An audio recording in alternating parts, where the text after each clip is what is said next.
court was gathered in solemn session. The ruler observed his subjects from atop the throne, ready to begin the questioning.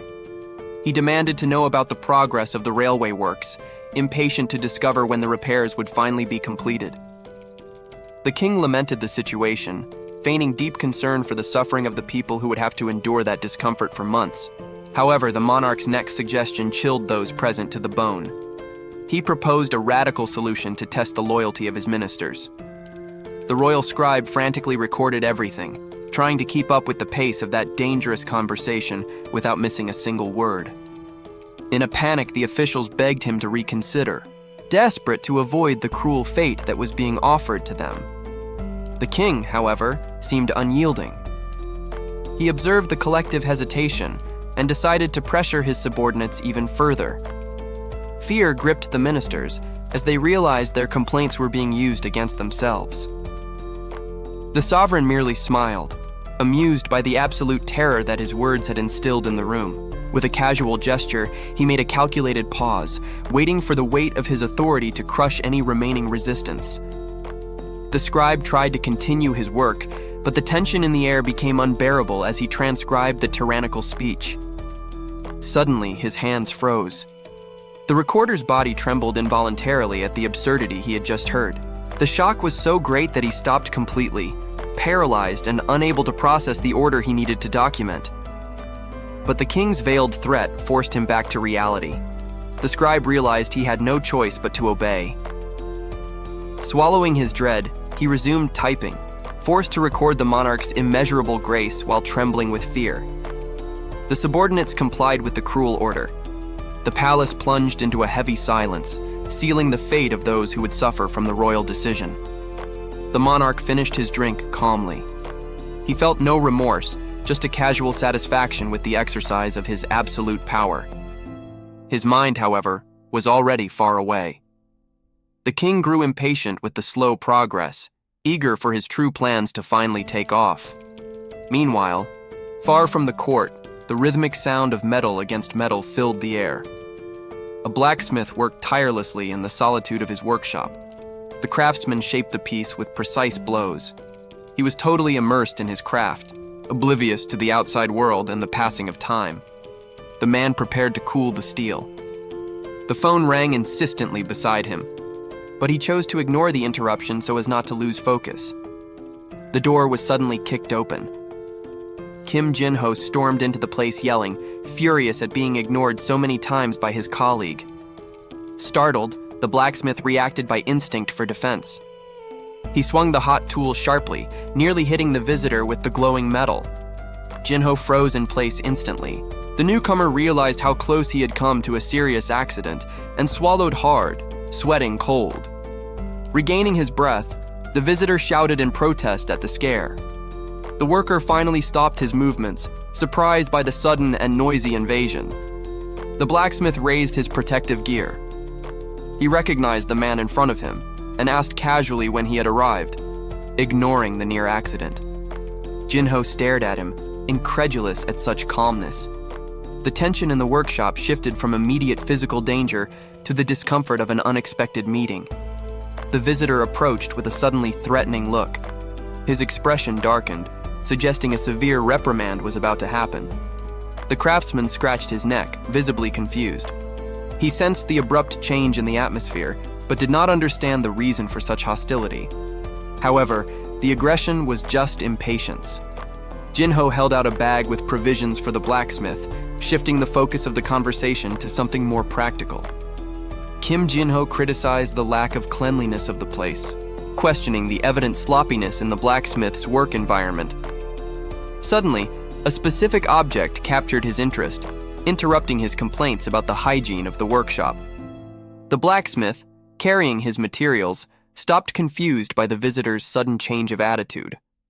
Jin-ho burst out in disbelief, shouting whether the craftsman had lost his mind by manufacturing that kind of item in Korea. However, technical curiosity overcame momentary anger as he inspected the firing mechanism of the piece. With the familiarity of an expert, he handled the object to test its functionality and construction.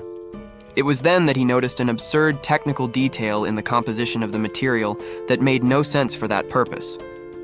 Furious at the waste, Jinho struck the blacksmith, violently reprimanding him for using high-quality components in a mere scenic replica.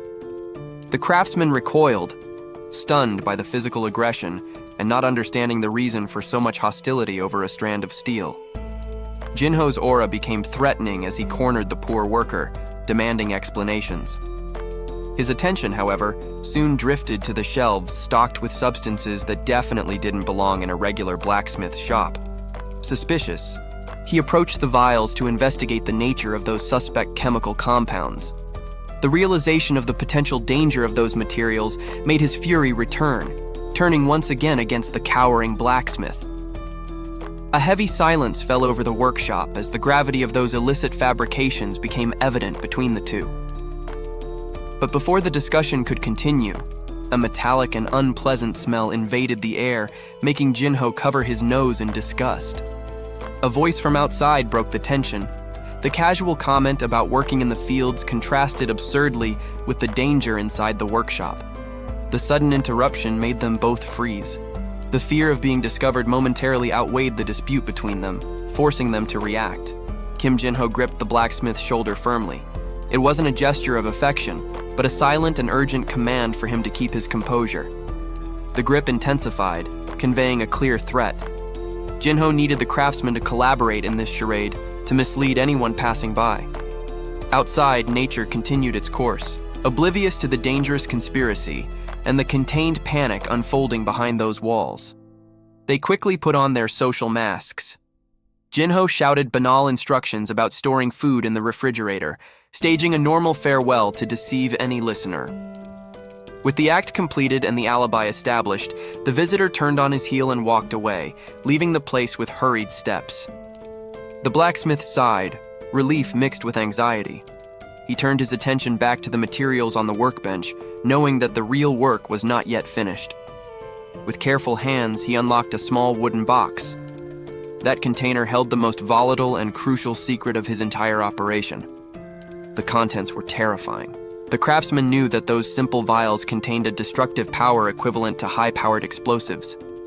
He understood the weight of his responsibility. The blacksmith held the box against his chest, aware that being caught with it would mean his total ruin. Suddenly, the calm was shattered. The shelves began to vibrate violently, causing the glass containers to collide against each other. The man looked at the ceiling, stunned. It wasn't a human invasion, but the earth itself churning in an unexpected and dangerous tremor. The ground shook with brutal force, robbing him of his balance. He screamed as he fell, desperately trying to protect the deadly cargo in his arms. Absolute terror took over his mind. As he fell, he knew that the simple impact of that box on the ground could detonate the compounds and end everything. The sudden impact of the earthquake made him lose his balance. He tried desperately to hold onto the box, but gravity was relentless. The lock gave way, and the volatile contents spilled out. The blacksmith reached out in vain, realizing it was too late to prevent the disaster.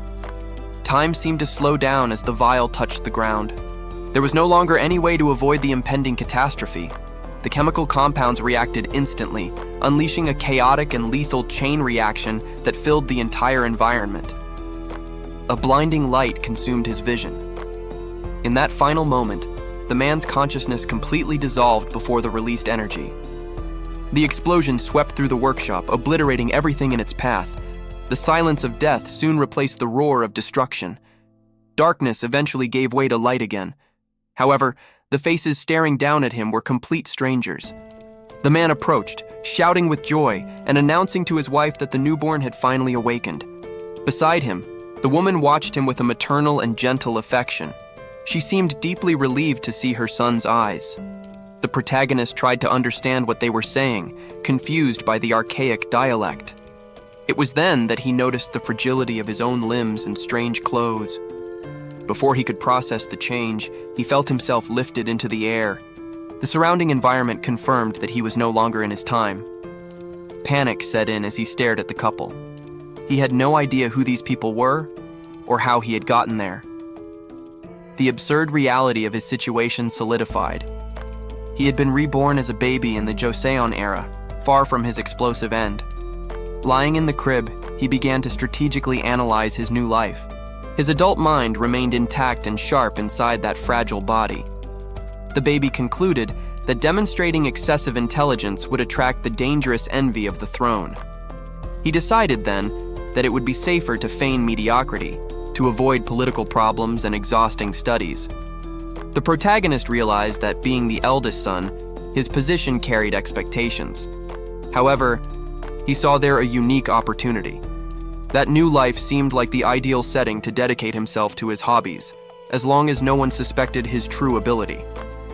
He recalled a valuable lesson from his past. The old teacher used to warn about the dangers of excessive intelligence. Back then, being smarter than the ruler was a death sentence.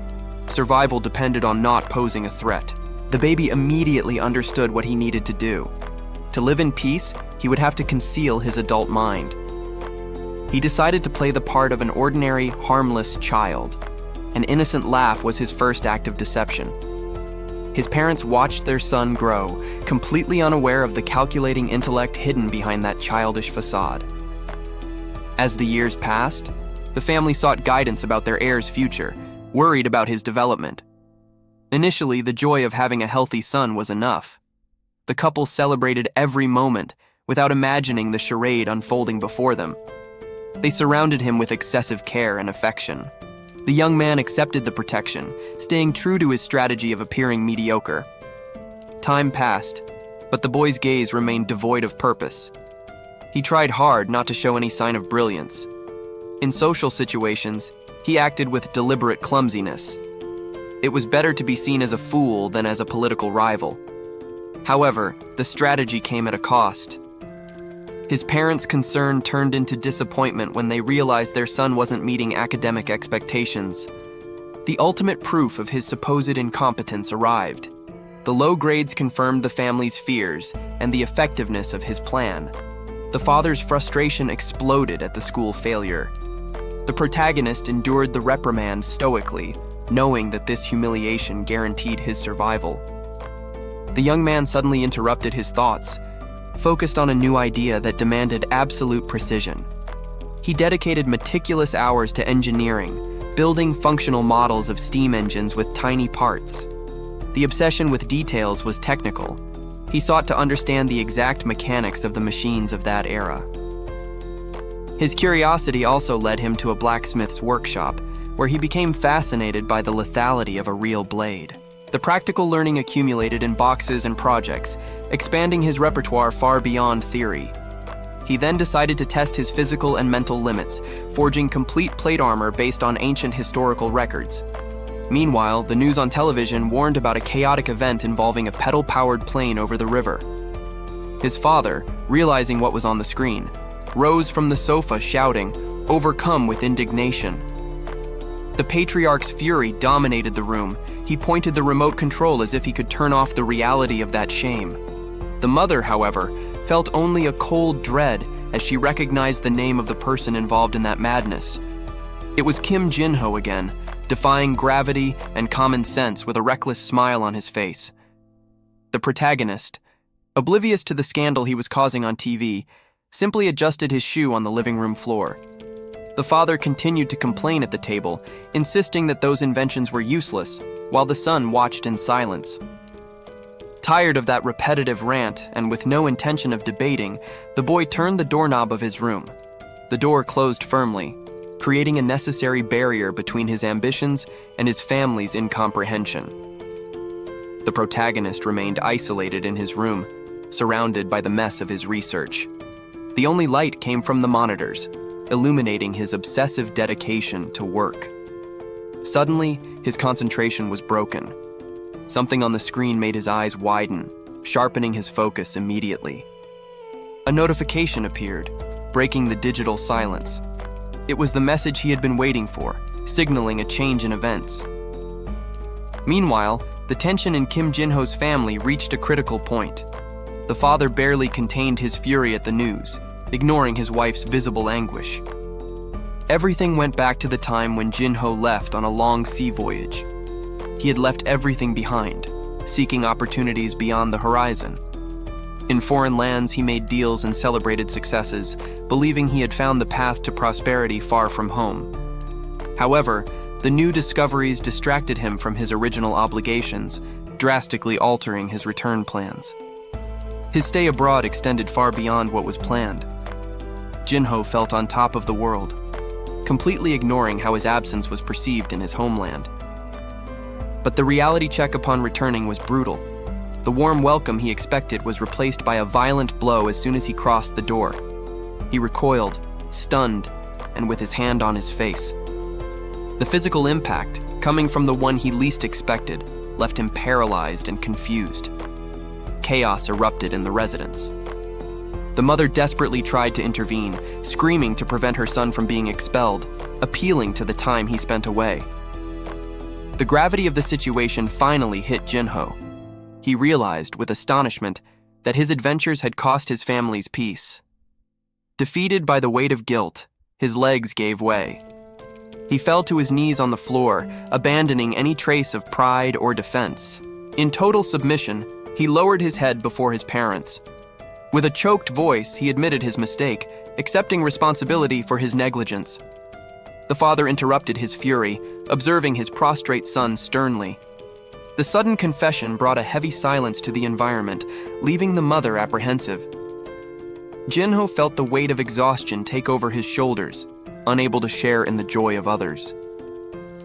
While colleagues and family celebrated the end of a long project, the festive atmosphere felt suffocating to the young man. A colleague approached with false intimacy, offering congratulations that only increased Jinho's discomfort. The words of encouragement sounded like veiled demands, making cold sweat run down the young man's face as he tried to keep his composure. His tie felt like a noose, tightening his throat and preventing him from breathing freely. He urgently needed air. The physical tiredness was just a reflection of the approaching mental breakdown. He was at the limit of his strength. Alone in the office at night, depression finally overcame him, leaving him paralyzed and desperate in the face of his responsibilities. His absence was noted, leaving behind only the emptiness of a life dedicated to something he didn't love. To endure the overwhelming reality, he relied more and more on medications hidden in his drawers. But the secret didn't last forever. His father discovered the source of his son's instability and was shocked by the gravity of the situation. Jinho had no choice but to kneel before his parents and confess that he could no longer continue in that corporate life. However, amidst the shame and confession, a new possibility arose in his mind, bringing a different gleam to his eyes. For the first time in a long time, a genuine smile appeared. He finally knew what he needed to do to recover his soul.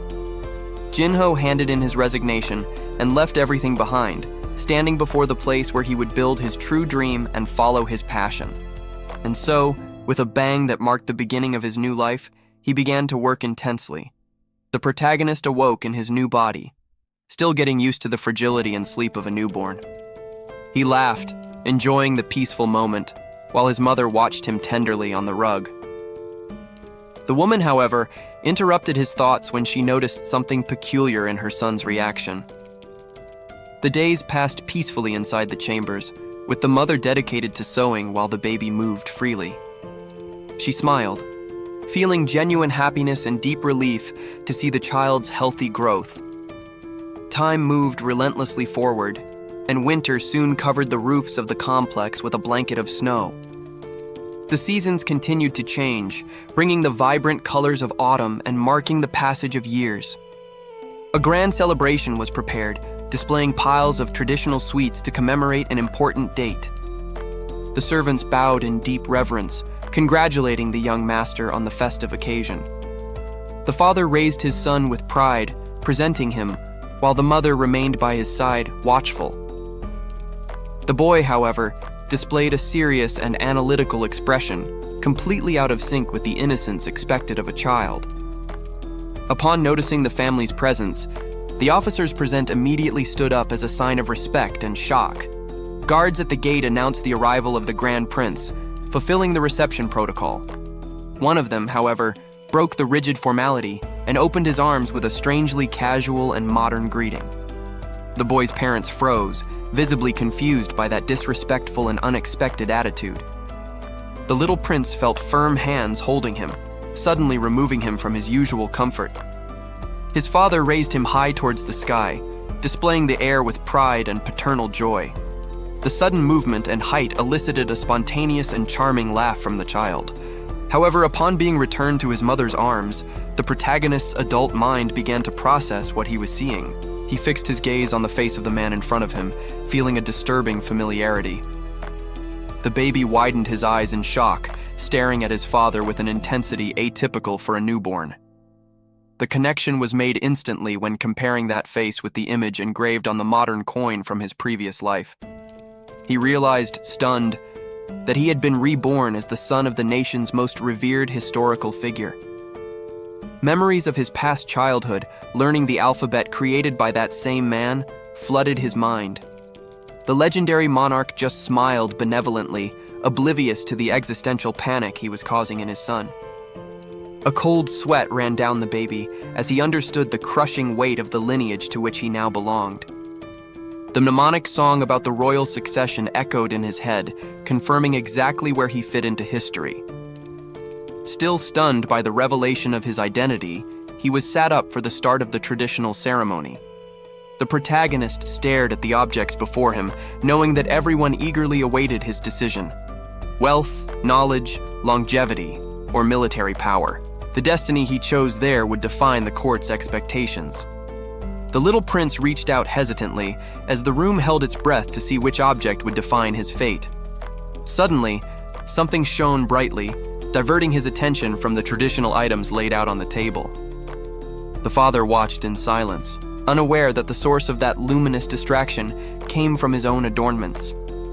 The jade ornament hanging from his hat swayed gently, mesmerizing the child with its pendulum motion.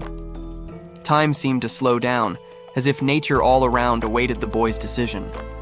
With a joyful cry, the baby completely ignored the table and reached out in the opposite direction, surprising the man before him. Driven by childish desire, the little one lunged forward, losing his balance in his eagerness to reach his goal. He waved his arms with pure enthusiasm, focused only on that inviting gleam and oblivious to the confusion he caused. The father pointed to himself, incredulous, wondering if he was his son's choice, as the child moved forward relentlessly. Without hesitation, the boy grabbed onto his father's robes, using the adult's body as support to climb. The small hand stretched out as far as it could, eagerly seeking the prize that dangled just above. Finally, the tiny fingers closed firmly around the beaded cord, drawing his father's attention to himself. An awkward silence fell over the room. The servants didn't know how to interpret this breach of protocol. As the baby laughed victoriously with his treasure, the father sweated coldly, trying to understand the hidden meaning of this unexpected gesture. The Doljabi ceremony had ended unexpectedly, leaving everyone in the room unsure of what this foreshadowed for the future. The prince, drunk with affection, looked at his son with a silly smile, enchanted by the moment. He chatted casually with his younger brother, oblivious to the political tension the other was trying to bring up. The noble held the little protagonist in his lap, displaying him like a precious trophy, while ignoring the kingdom's problems. The baby, oblivious to the adult's conversation, focused on examining the ornament he had captured. Determined to keep the mood light, the little one offered an innocent smile, trying to use his childish charm to his advantage. However, reality invaded the room when the uncle mentioned the overwhelming power of the neighboring empire, making the baby's eyes widen in shock. The father, however, dismissed the warnings with arrogance, assuring that his future deeds would resolve any military crisis. With a disdainful gesture, he minimized the looming threat, blindly trusting in his own ability to govern. The uncle gaped, unable to believe the naivety and lack of urgency demonstrated by his brother. The future ruler simply closed his eyes, immersed in his self-importance and refusing to listen to reason. He crossed his arms, ending the debate in his mind and blocking any logical argument. The younger brother, trembling with contained frustration, clenched his fist on his leg as he realized the danger they were in. Unable to bear the negligence any longer, the uncle stood up abruptly and shouted, questioning the intelligence of the one who should lead them. Desperate, he listed the terrifying facts about the enemy armies and Joseon's lack of logistical preparedness. The prince's patience, however, ran out. Physical irritation manifested instantly in the face of that loud affront. The officer reacted with immediate astonishment, outraged by the absurd suggestion presented during the debate. He froze in place, unable to take another step in the face of the tension that dominated the environment.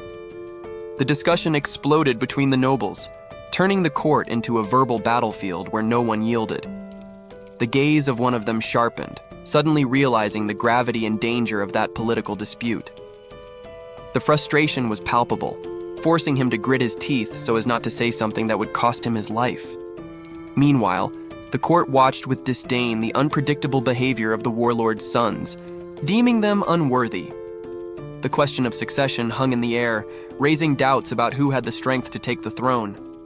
The third king of Joseon, however, seemed to genuinely enjoy the confusion and fear his presence caused. He often watched the tranquil waters, purposefully ignoring the restless whispers of his subjects right behind him. One of the advisors pondered the legitimacy of power, questioning if royal blood alone was enough to govern. The young prince appeared before them with an impassive stance, contrasting with the anxiety of the officials around. Faced with the king's overwhelming authority, the subject could only bow to the ground in total submission. The monarch stroked his beard, coldly calculating his next move as he analyzed the man's loyalty before him. With a challenging tone, he demanded to know what the officials' plans were to deal with the situation. The king's ambiguity had created that fierce competition, as no one in the room could decipher the father's true intentions. The words of warning struck him, bringing back bitter memories of his own past recklessness. He recalled the feeling of triumph as he held his prey, completely ignoring where he was. The incident had occurred within the sacred grounds of the palace, a place where blood should never be spilled. Driven by vanity, he dragged the carcass through the royal courtyard, defying decorum and shocking everyone with his audacity. The court officials watched the scene in disbelief, fearing the punishment that disrespect would attract. The prince's father-in-law, Lord Shim, tried to intervene immediately, rebuking the young man for the needless scandal. The old minister tried to make him see the political danger that display of arrogance brought to the clan. However, the young man rejected the censure with shouts, refusing to admit any fault in his glorious conduct. Lord Shim pleaded once more, asking only that he stop before the situation became irreversible. But hubris won over reason. He brushed the advisor aside with a brusque gesture of utter disdain. Without looking back, the young man marched out of the gate, blind to the abyss he had just created for his family. The minister remained alone, exhaling a sigh heavy with resignation and fear for the future. He understood that fate was sealed, that impulsive act would have consequences that no one could avoid. And so, the matter inevitably reached the throne, where the king and queen awaited to judge. The entire family stood before royalty, with the little protagonist observing the weight of power that now faced them. The father watched his son with pride, interpreting the baby's gesture as a sign of precocious genius and ambition. He declared that the boy already possessed a superior understanding, validating the demonstrated greed as a necessary royal virtue. The protagonist remained still, silently accepting the weight of being considered a blessing to the kingdom that October.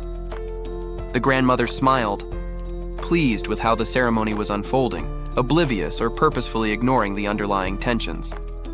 The mother, however, felt the density of the air change. She realized that the festive atmosphere hid subtle and dangerous intentions. The other relatives remained in respectful silence, aware that any wrong move could attract the patriarch's unwanted attention. The father continued to heap praise beside his son, using the moment to reinforce the family's image of power. The baby, bored with the empty rhetoric, looked away. He noticed that his father's attention was about to change targets. The family posed as a model of unity, but internal politics were about to tear that facade of harmony apart. The irony of an old proverb about enemies from past lives becoming current spouses hung heavily over the scene. The uncle had to suppress a physical reaction, covering his mouth to hide how much that thought reflected the couple's cruel reality. The protagonist sensed the abrupt change in tone. His survival instincts from another life alerted him to the imminent danger. The father finally spoke what he really wanted, disguising his probing intention with a casual conversational tone. He pressed his wife about her family's political activities, Frightened, she tried to claim ignorance and isolation to protect herself. But the question had already been asked. Terror paralyzed the woman as she realized her evasive answer might not have been enough. Taejong, the retired king, masked his cruelty with false concern. He suggested his son-in-law step away from politics, citing advanced age as a pretext. The prince's wife received the message with visible dread. She immediately understood that this false benevolence signaled the start of a purge against her own lineage. The fear wasn't just for her, but for her son's future. The oppressive tension in the palace suffocated even the children, who sensed the imminent danger looming over the family. Time passed over the palace roofs, but the political machinations continued to run relentlessly behind the scenes of the royal court. Taejong formally abdicated, handing the throne to his son, Chungnyeong. However, the former monarch retained absolute military control and real influence, assuming the title of retired king. The new king's father-in-law, Shim-on, became the target of the moment. His sudden rise to power and prestige as a royal relative placed him directly in Taejong's crosshairs of paranoia. It wasn't long before a convenient excuse arose. A trivial incident was the necessary trigger to transform the retired king's suspicions into a deadly certainty. Officials reported that Shimon's allies had held private meetings without authorization. To the tyrant, any secret gathering was interpreted as high treason and conspiracy. Taejong received the denunciation with a calculating coldness. This was the perfect justification he awaited to eliminate any external force that could rival the crown's authority. The royal guard was mobilized without delay. The palace courtyard, once tranquil, filled with the urgent movement of soldiers marching to carry out arrest orders. The queen mother confronted her husband, desperate and furious. She couldn't accept that. After he destroyed her family in the past, he would now do the same to his daughter-in-law's relatives. Emotional appeals were useless against the monarch's iron will. Shim-on was condemned and met a brutal end, paying the ultimate price for the consolidation of royal power. The punishment was not limited to the patriarch. The rest of the family was chained and sold into slavery, erasing the clan's prestige and serving as a cruel example for the court. As the tragedy unfolded and his political family was decimated, the young king Chungnyeong remained motionless, forced to watch everything without being able to intervene against his father. The queen consort, now the daughter of an alleged traitor, broke down in silent tears. The weight of the crown became unbearable, stained by the blood of her loved ones. The young prince listened attentively to everything. Even as just a child, the weight of those words hung over him in the hall. Understanding dawned in his mind. He suddenly realized that this moment would define his entire future. However, the boy needed a moment. He closed himself off internally to process the harsh reality that was presented to him. The king, relentless, continued his speech. He demanded that the boy face the raw truth without looking away or hesitating. The prince struggled to maintain his composure. The pressure to act like an adult and accept the unacceptable was overwhelming. Meanwhile, chaos erupted among the officials. One of the ministers, seized by panic, dared to raise his voice against the royal decision. The official protested vehemently about the queen's fate. He feared that this political instability would destroy the entire structure of the court. The man continued to shout, desperate. He tried in vain to reverse the course of that imminent tragedy before it was too late. But the king ignored the external turmoil.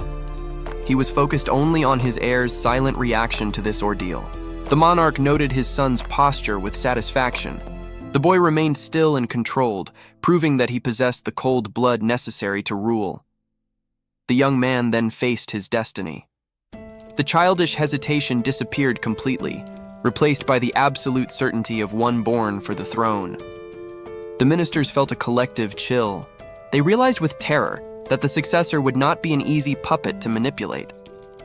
The king recalled the moments when he taught the boy. From a very early age, he shared the burdens and secrets of the kingdom with the child. Together, they studied maps and distant territories. The father deliberately molded his son's mind for conquest and military strategy. And the little prince always responded eagerly. He reached out not to ask for affection, but to take possession of his bloody legacy. The little prince reached for the scrolls, trembling before the enormity of the task. The pressure of knowledge weighed on his childish shoulders. Suddenly, an imposing presence appeared behind him. The king watched his son with a broad smile, interrupting the boy's attempt to escape. The monarch took his heir to the throne room, displaying him on his lap before the court. The scribe awaited orders while the boy felt like a chess piece. The audience ended, and the servant's footsteps echoed across the floor. It was time to move the prince to his next appointment. An attendant lifted the protagonist, carrying him on his shoulder as if he were a sack of groceries. The young man swayed helplessly, being taken against his will. Panic took over him. In his mind, the boy screamed in frustration as he realized that his new life would be reduced to endless studies. Night fell over the palace, bringing silence to the outer courtyard.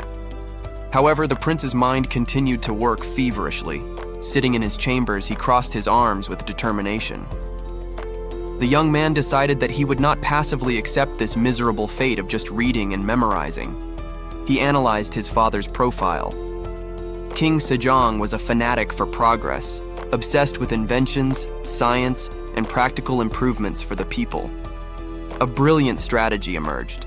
The protagonist realized that his father's obsession could be the key to his own liberation. If he presented practical results and inventions, he would secure funding and prestige. This would strengthen his position without having to follow the traditional and tedious path. The prospect of manipulating the system filled him with joy. He would use the knowledge from his past life to buy his freedom. The plan was perfect. He would study only the minimum necessary to keep up appearances. The rest of the time would be dedicated to his true interests. However, observing the lonely courtyard, he remembered that time was running out. He was still just a vulnerable child in that political environment. The prince stared at the officials before him with a new look. He needed to mark his territory and secure influence even before reaching adulthood. A sly smile curved the little prince's lips. He felt like he had total control of the situation. Confidence shone in the child's eyes. The plan to manipulate his father and secure his funding seemed infallible at that moment. In the courtyard, the ministers formed silent and rigid lines. The protagonist walked among them, contrasting his tiny stature with the gravity of the environment. However, something in the atmosphere caught his attention. The boy stopped walking, suddenly feeling an invisible weight in the air. He sensed an oppressive aura emanating from the place. It wasn't just formality. It was a dense tension that seemed to spring from the very ground. The psychological pressure was so intense that it seemed to take physical form around the trees. The environment was charged with a suffocating dread.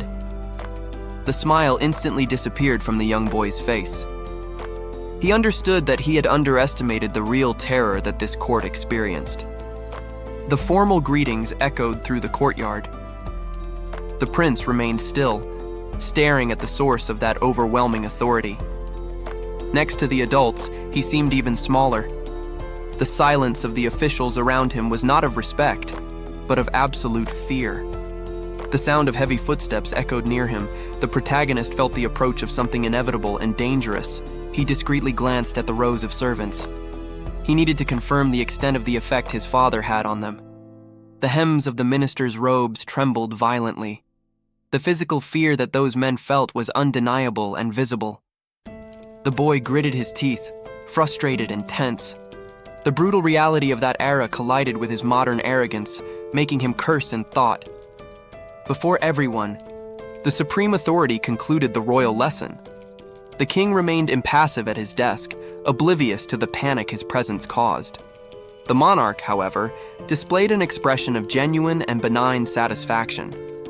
For him, that suffocating environment was just the result of a productive day.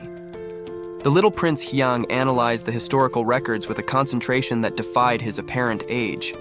He needed to understand how history viewed his father. However, a specific detail in the texts made the young reincarnated boy stop reading. Something there didn't make sense. The official narrative painted a picture of grace and perfection, suggesting a harmony in the court that he knew was false. According to the writings, the advisors of the past spoke eloquently, extolling the infallible wisdom of the throne without hesitation. Hyang was incredulous. The discrepancy between those glorious accounts and the tyranny he witnessed daily was glaring. The text brazenly stated that the king's virtue was so vast that it perfumed the entire world with its benevolence. In reality, however, the ministers lived walking on eggshells, suggesting timid changes for fear of immediate retaliation. The protagonist could barely contain a scornful smile. The audacity of that historical propaganda was almost comical. To break that illusion, the boy confronted his tutor by abruptly mentioning the brutal conquest of Tsushima Island. He recalled how the king, in his obsession, justified such violent acts as necessary lessons for the stability of the kingdom. The official excuse had always been the protection of the peasants and the security of the borders against pirates and invaders. But Hyang pointed out the logical flaw. He questioned why, instead of training the navy properly, they opted for disastrous political solutions. With the mind of an adult, the prince dismantled the military strategy of the past, exposing the incompetence of the old decisions. He argued that moving the island's population to northern Joseon was a death sentence, not a strategic salvation. The officials were speechless with terror. The child's sharp intelligence eliminated any desire they had to treat him condescendingly or offer empty titles. The old official was sweating coldly, visibly shaken by the audacity of the words he had just heard. He tried to maintain his composure in the face of the absurd situation. The little prince, however, only smiled with feigned innocence. Behind that childish expression, Hyang enjoyed seeing the discomfort he caused in the adults. Later, away from royal ears, the ministers gathered to discuss what had happened. The shock was still etched on their faces as they tried to process the boy's intelligence.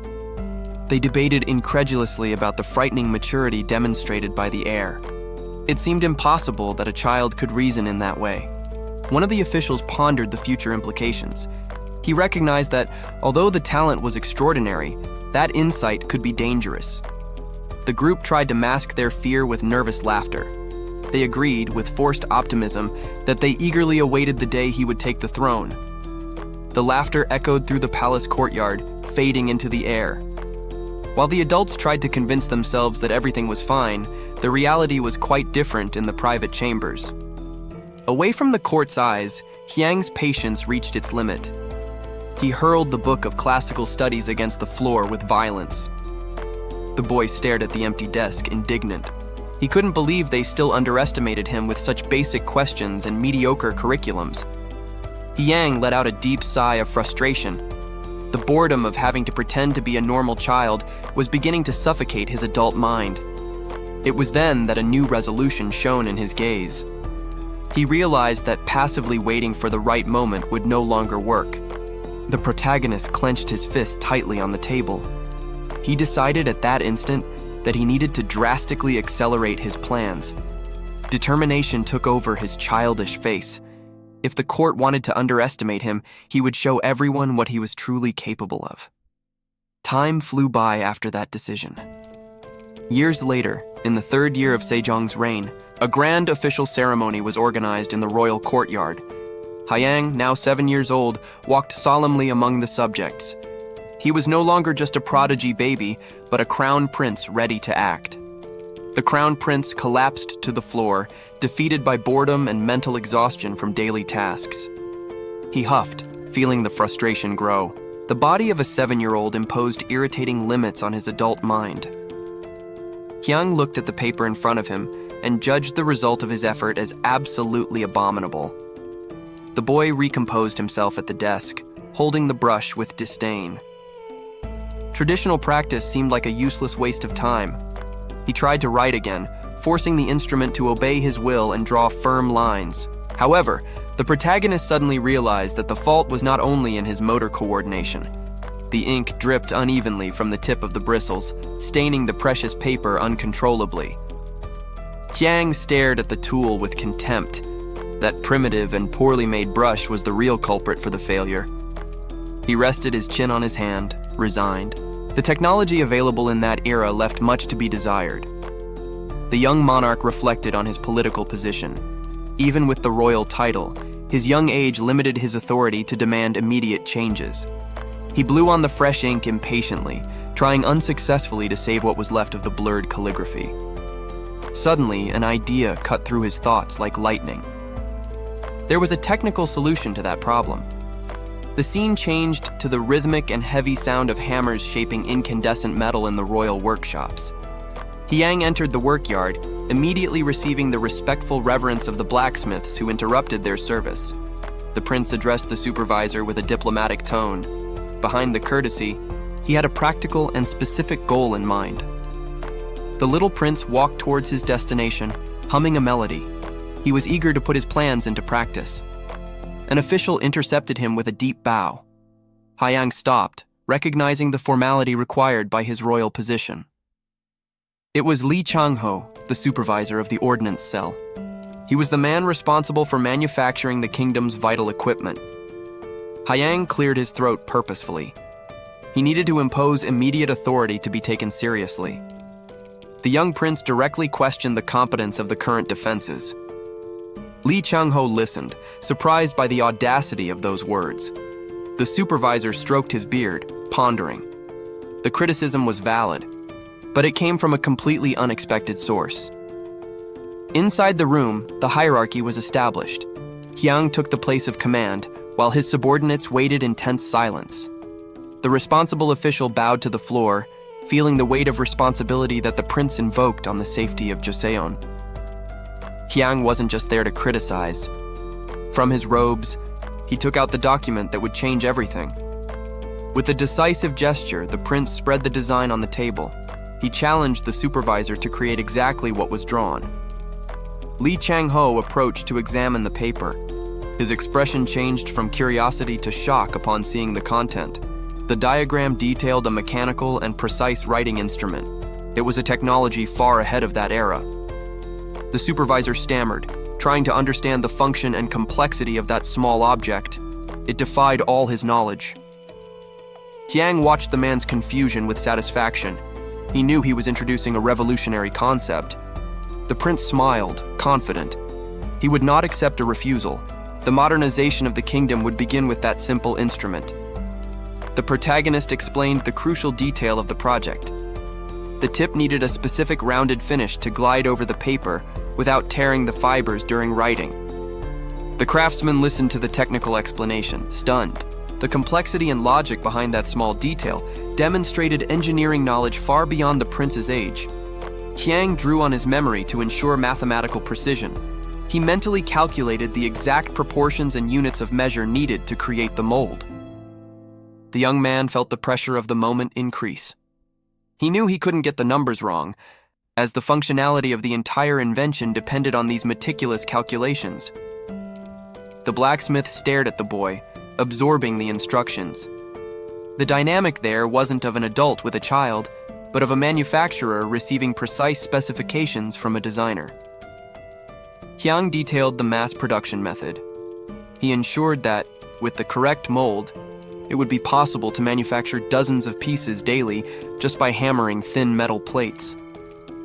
The prince continued to dictate the specifications with confidence, leaving no room for doubt about how the metal should be worked. The craftsman, now convinced of the project's feasibility, accepted the challenge. He questioned the deadline, seeking to understand the urgency of that unusual royal request. Time passed over the palace while the order was processed. The anticipation for the result of that technological innovation hung in the air. The work was completed to perfection. The manufactured pieces rested on the fabric, ready to be presented to their creator. The moment of truth arrived. Hyang held the adapted instrument, feeling the anxiety of the practical test as he prepared to verify if his theory would work in practice. He carefully dipped the tip into the inkwell. The metal needed to retain the right amount of ink through capillarity for the instrument to be useful. With a fluid movement, the prince drew a line on the paper. The tip glided smoothly, leaving a uniform and continuous trail of ink, without catching on the surface. A smile of relief and triumph lit up Hyang's face. The test had been an absolute success, validating his invention under the curious gaze of the assistants. With the effectiveness proven, the new instruments were collected. Those metal pens were ready to revolutionize writing in the kingdom. The revolutionary instrument was finally ready. its metallic tip promising to change the way history would be written. The young prince, with a confident smile, announced that this object was not a mere curiosity, but a tool worthy of royalty. With due reverence, the servants presented the invention directly to His Majesty, submitting the work to supreme judgment. The entire court watched in tense silence, waiting to see how the monarch would react to this audacity coming from a child. The ministers couldn't contain their whispers, questioning how someone of only 8 years old could possess such ingenuity. Disbelief spread among the officials, as the boy's maturity defied any known precedent in the palace. Faced with the unusual situation, the court's initial tension gave way to genuine curiosity and smiles of expectation. The moment of truth arrived. The royal hand wielded the instrument, testing the balance and ergonomics of this new tool. Upon touching the paper, the tip glided with impressive smoothness, drawing perfect characters without the need to reload ink. King Sejong stopped, completely stunned by the efficiency of this mechanism that surpassed any traditional brush.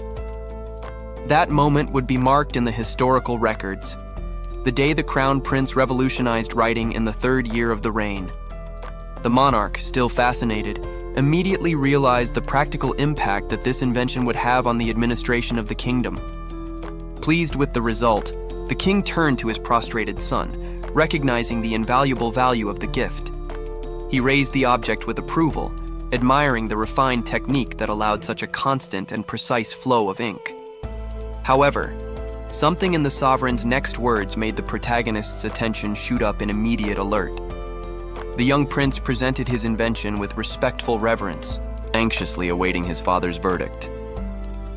However, the tension was palpable. He knew that every detail needed to be perfect to convince the court.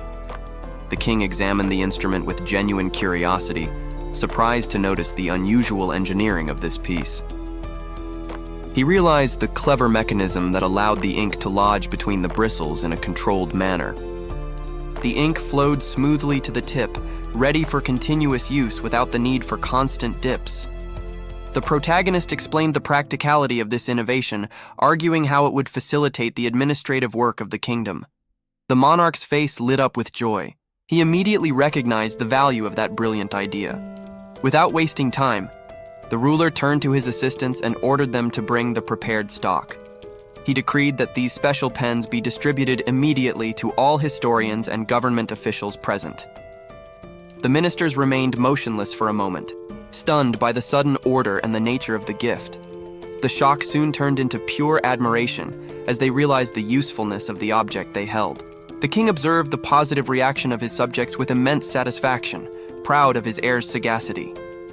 A warm laugh escaped the monarch, who was amused by the absolute success of that demonstration.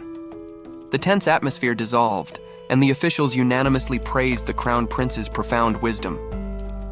The protagonist smiled back, feeling relief wash over his body as he realized his position was for now secure. The new writing tool promised to be the perfect complement, elevating the quality of work to a new level. The novelty spread quickly among the officials.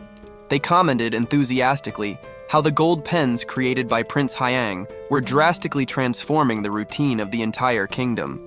The scribe, used to the difficulties of traditional brushes, realized that the efficiency of that instrument would change everything. Thus, he tested the invention on paper. The strokes flowed with unprecedented ease, allowing for continuous and precise writing. The reaction was immediate. The man was amazed to feel how the ink glided effortlessly, something impossible with the old tools. In the market, the innovation had its price.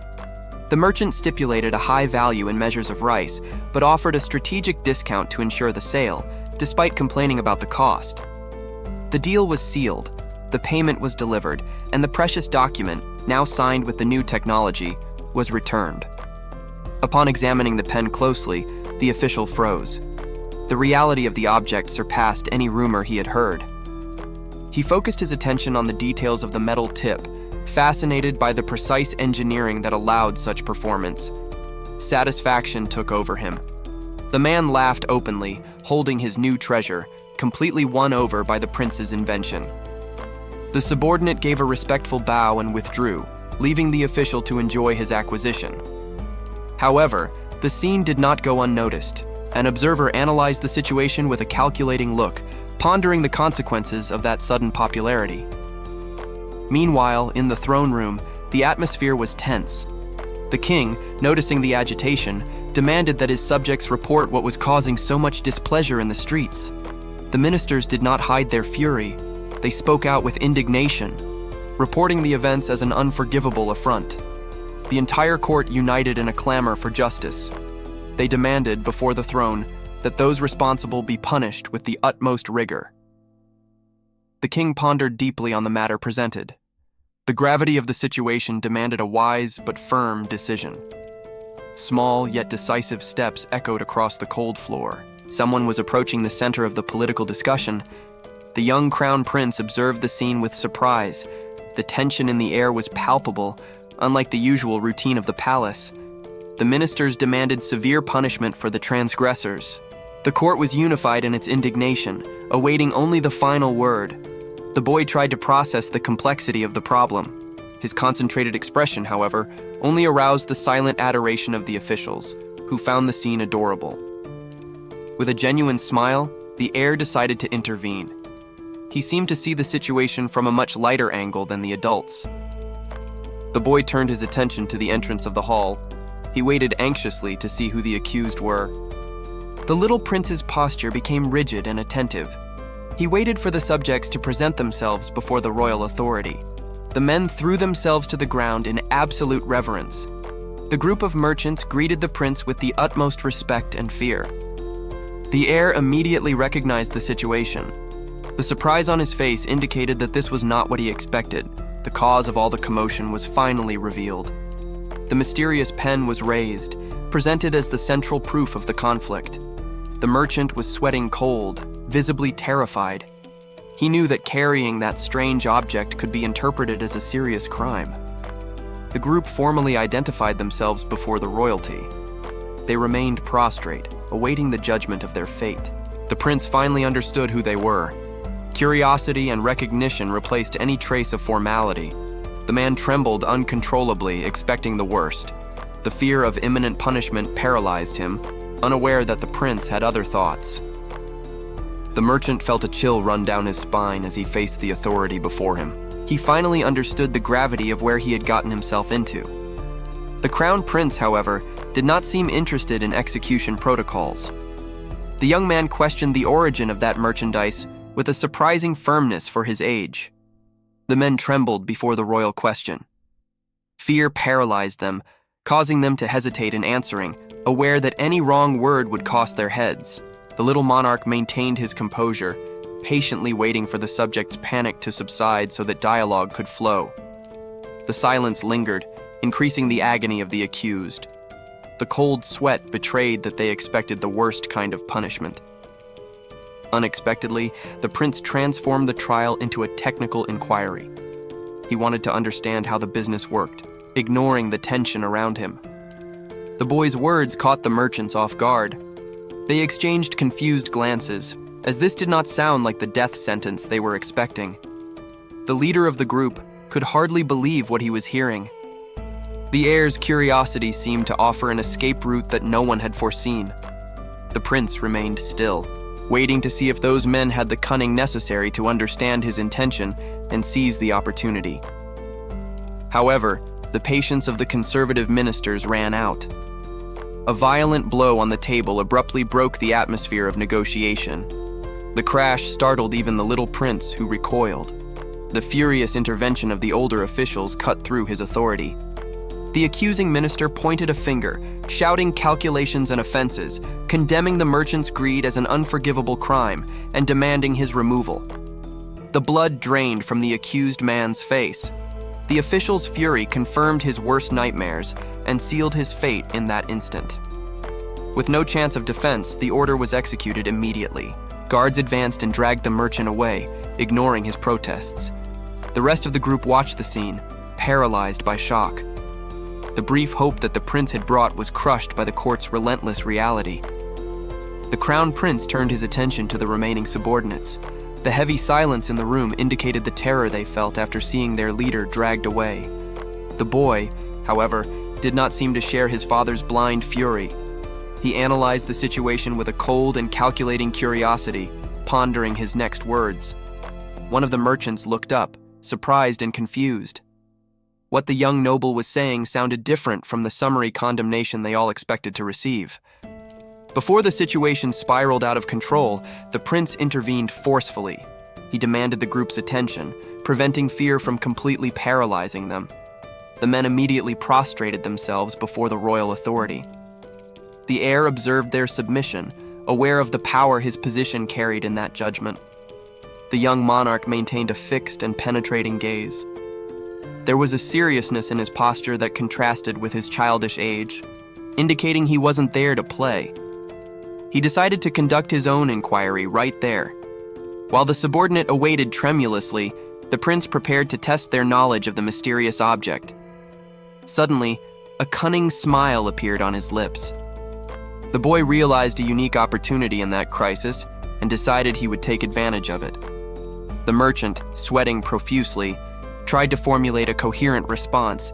He desperately sought to deny any disrespect, fearing for his own life. The crown prince, however, broke protocol with a relaxed attitude.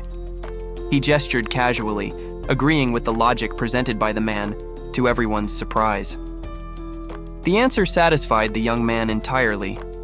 He demonstrated a genuine enchantment with the innovation, completely ignoring the hostile atmosphere of the court. But the conservative court would not allow such insolence. A thunderous voice echoed through the hall, abruptly interrupting the friendly interaction. The boy turned immediately, startled. The political reality of the palace invaded his small bubble of intellectual curiosity, reminding him of where he was. One of the ministers, his face contorted with indignation, scolded the prince loudly. The audacity of treating simple merchants with such respect was unacceptable to the nobility. The heir found himself isolated in the center of the immense hall. Faced with the collective fury of the officials and the king, the little boy now needed to bear the weight of his actions. Jinho felt a chill run down his spine. It was the first time the young prince had faced such overwhelming pressure coming directly from the throne. The king's fury exploded in the hall. The monarch bellowed his demands, refusing to tolerate what he considered an affront to the kingdom's sacred traditions. The documents were presented as proof of the established order. Those complex characters represented the only bureaucratic truth that the court respected. The conservative ministers could barely contain their satisfaction. They believed that royal wrath would bury any foolish attempt at change before it even began. However, the calmness of the night hid the true intentions that had been planted hours before. Time seemed to have gone back to the moment when the strategy was conceived. While the scholars argued and got lost in circular debates, the inefficiency of the current system became increasingly evident to anyone who wanted to see.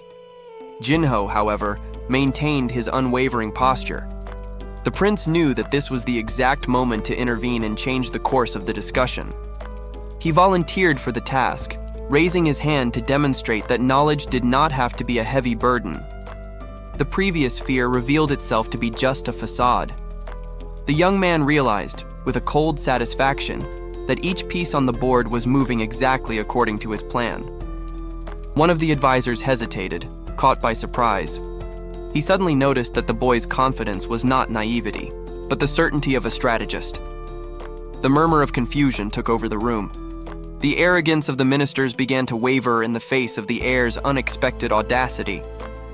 Jinho then revealed his secret weapon. He presented a foreign numerical system, visually proving how simplicity surpassed traditional complexity. The logic presented was irrefutable. That night, the intellectual foundations of the kingdom trembled before the obvious truth.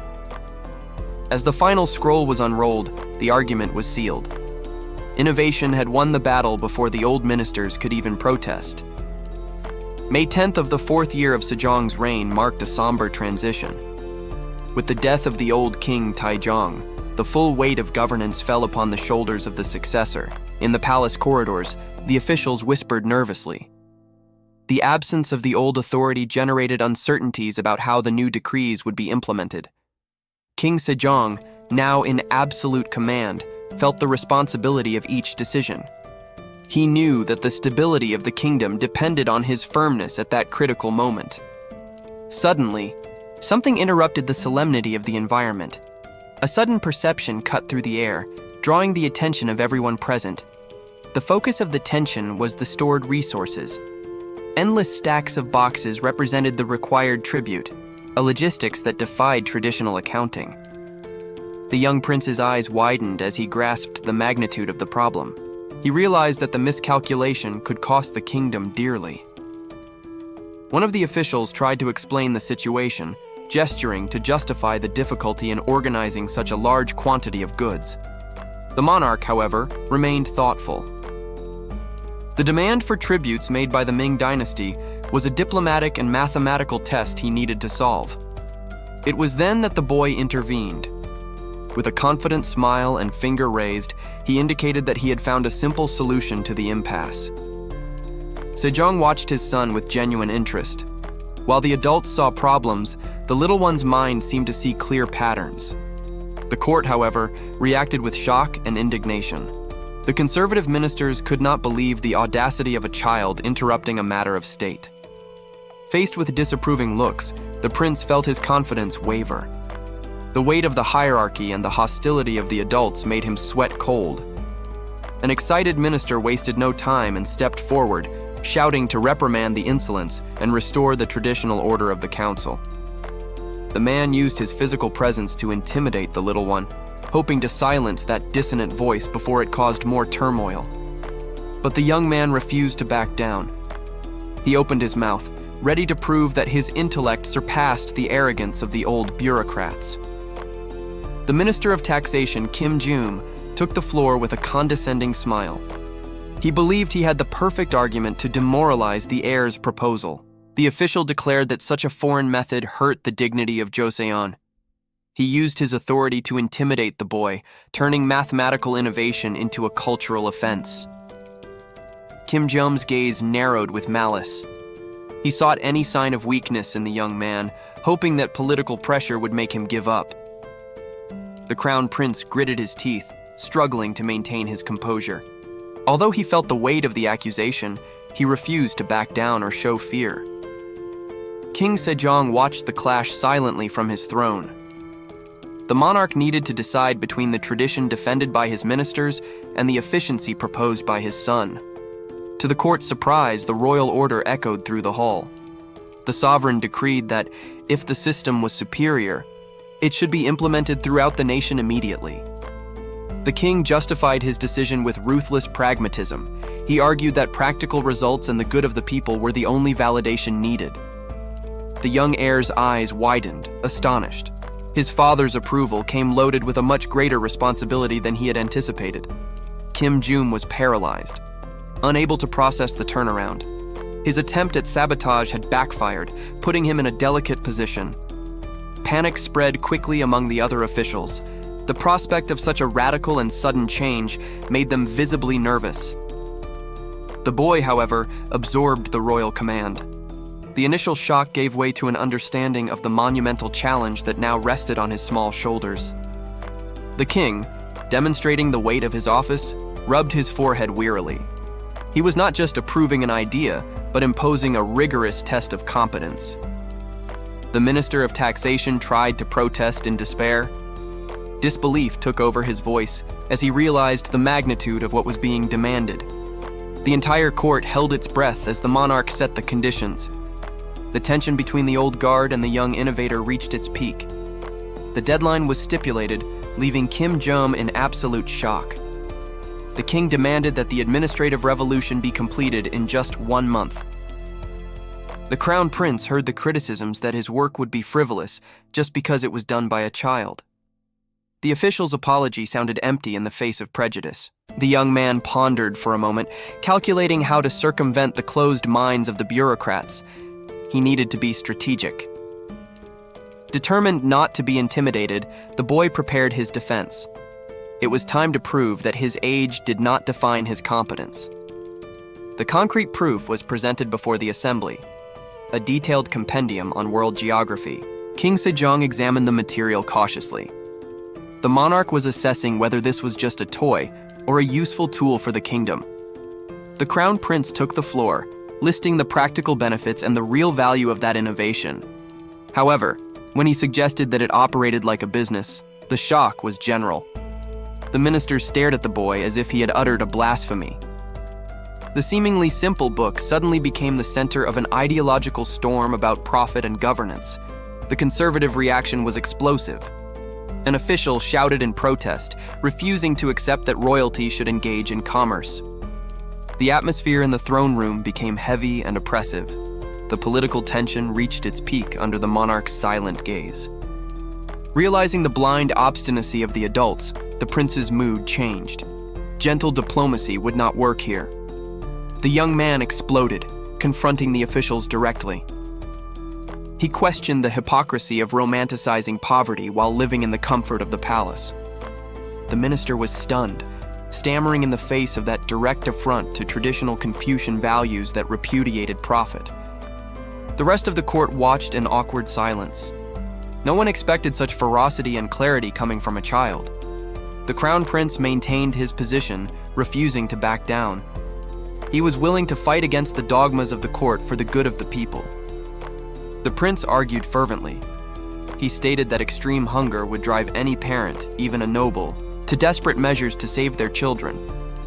The king listened intently, concealing his gaze. A smile of satisfaction emerged as he watched his son master the moral debate. The young man then used the vast Ming Empire as an example. He cited the huge neighboring population and territory to strengthen his logic about resource management. The monarch couldn't contain his enthusiasm. He slapped his knee and abruptly interrupted the session to praise the heir's brilliant oratory. A heavy silence fell over the throne room. The ministers remained motionless, shocked by the breach of protocol and the sovereign's explicit approval. The royal scribe hesitated, sweating cold. The situation had completely departed from the court's usual script, leaving him stunned. Regaining his composure, the official prepared to record that unusual moment in the annals of history. Meanwhile, an opposing minister calculated the variables. He realized that the boy's intelligence and rhetoric were real threats to his interests. The king's laughter echoed again through the hall. He ignored the minister's tension, demonstrating total support and pride in his son's performance. The Crown Prince himself was surprised. His father's exaggerated and boisterous reaction made him momentarily pause his speech. Noticing the court's gazes, the king cleared his throat. He quickly tried to regain the solemn posture required of his position. The boy resumed his reasoning seriously. He questioned how they could demand virtue from the people if the state was unable to satisfy their hunger first. The officials lowered their eyes, uncomfortable. The young man's practical and humanitarian logic exposed the hypocrisy of their purely theoretical ideals. Faced with the silence of his opponents, the protagonist realized he had won the debate. It was the ideal moment to conclude his presentation. He made his final appeal with firm gestures. The prince challenged the court to prioritize the tangible well-being of the people over empty traditions. The king did not contain his satisfaction, laughing openly at the audacity presented in court. The breach of protocol only served to reinforce his unconditional support for his son's argument. The ministers, on the other hand, remained in stunned silence. The relentless logic presented by the young heir completely disarmed them, leaving them without an immediate response. The Crown Prince, however, did not allow the shock to dissipate. He continued his speech, taking advantage of the momentary vulnerability of his opponents.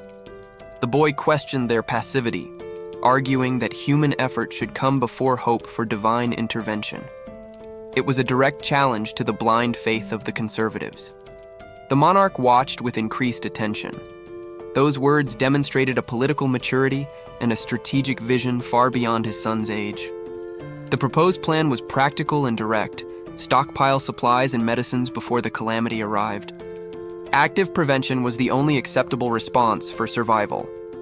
The Crown Prince faced the assembly, challenging the notion that administrative inaction could be considered any kind of moral virtue. The young man then cornered the nobles with a dangerous question about the very stability and competence of the Joseon dynasty in the face of crises. Panic immediately set in on the faces of the officials. The insinuation carried a political weight that they could not ignore without appearing to be traitors. Denying the need for preparation would be admitting the weakness of the state, and the ministers realized the rhetorical trap too late. The heir to the throne prepared to illustrate the real and bloody consequences of administrative negligence. He evoked the memory of military strength and order, reminding everyone that the security of the kingdom had always depended on rigid organization, not luck. History had already taught that internal weakness led to massacre and subjugation. The price of incompetence was paid in blood, a truth that no one there could deny.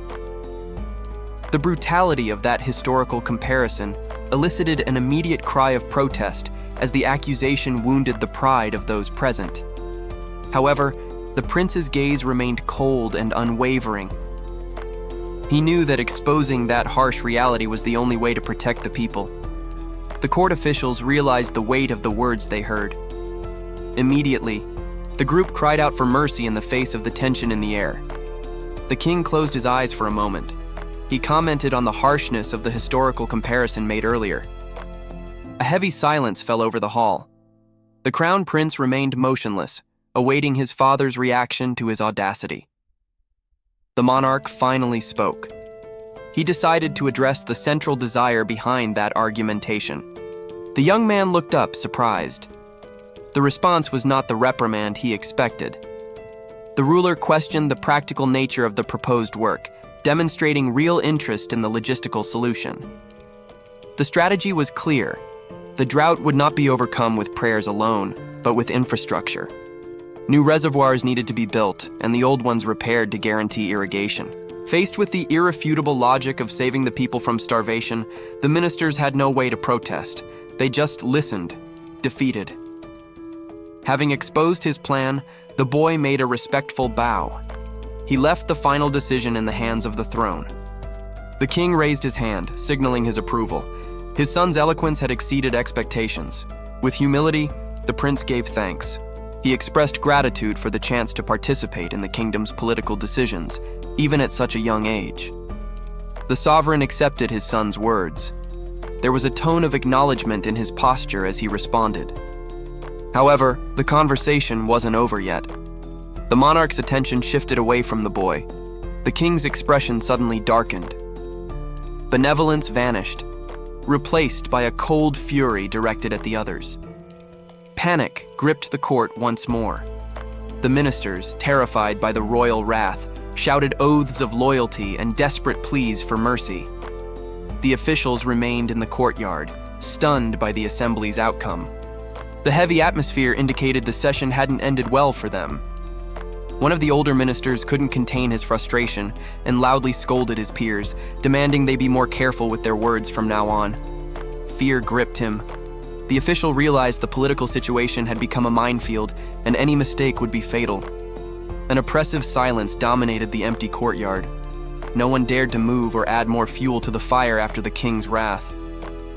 Defeated and humiliated, the ministers lowered their heads, feeling the weight of royal authority crush their ambitions and maneuvers. The leader of the conservative faction, however, refused to accept defeat.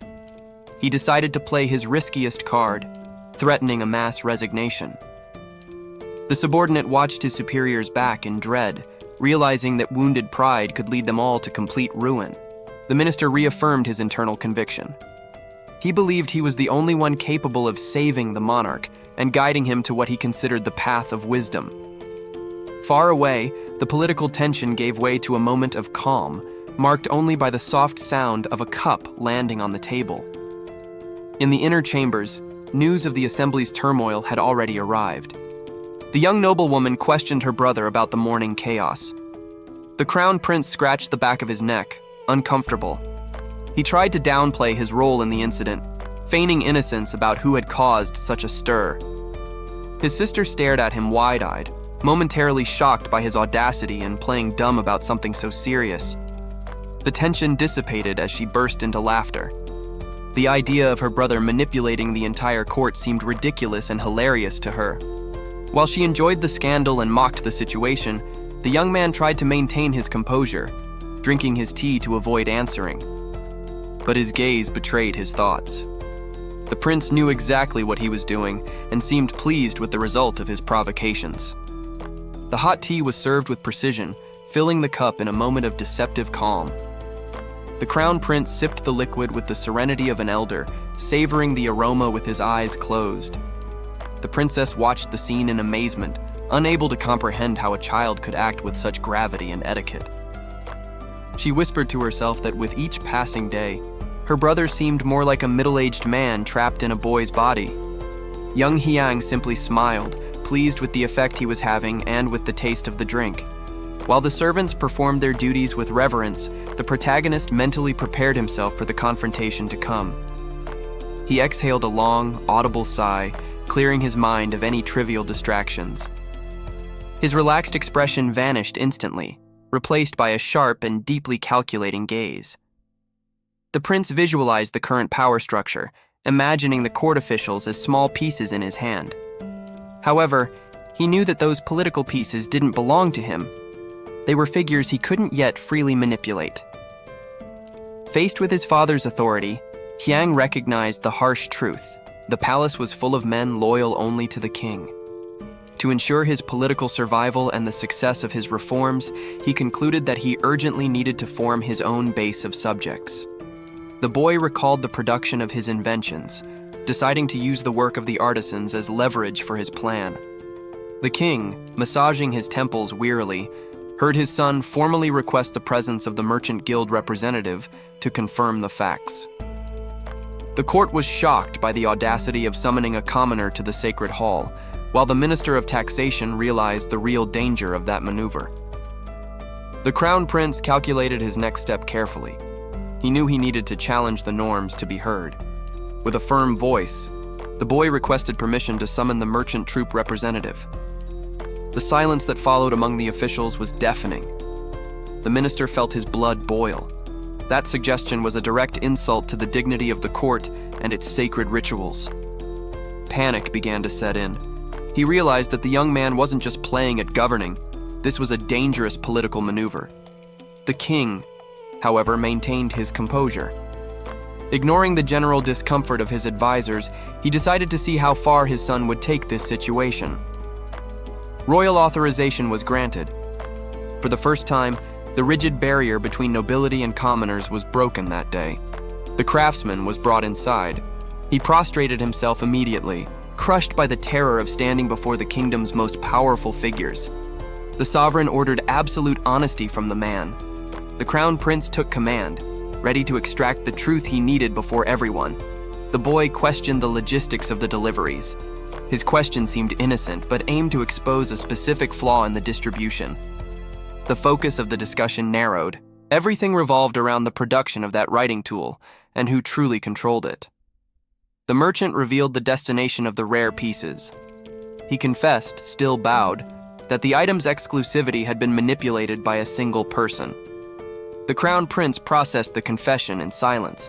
The missing piece of his puzzle had just been delivered publicly. The official's face paled. The implication of that answer pointed directly to the corruption he was trying to hide at all costs. Desperate to silence the witness, the minister shouted. He tried to appeal to the hierarchy, seeking to interrupt the process before it was too late. Anger and helplessness took over. The official clenched his fist tightly, realizing he had fallen perfectly into the boy's trap. One of the ministers reacted with immediate indignation. To the official, that breach of protocol was a direct affront to the court's values of loyalty. Other bureaucrats, however, just watched tensely. The fear of being implicated in the mess or displeasing the king kept them in nervous silence. Hyang, however, was not intimidated by the hostile looks.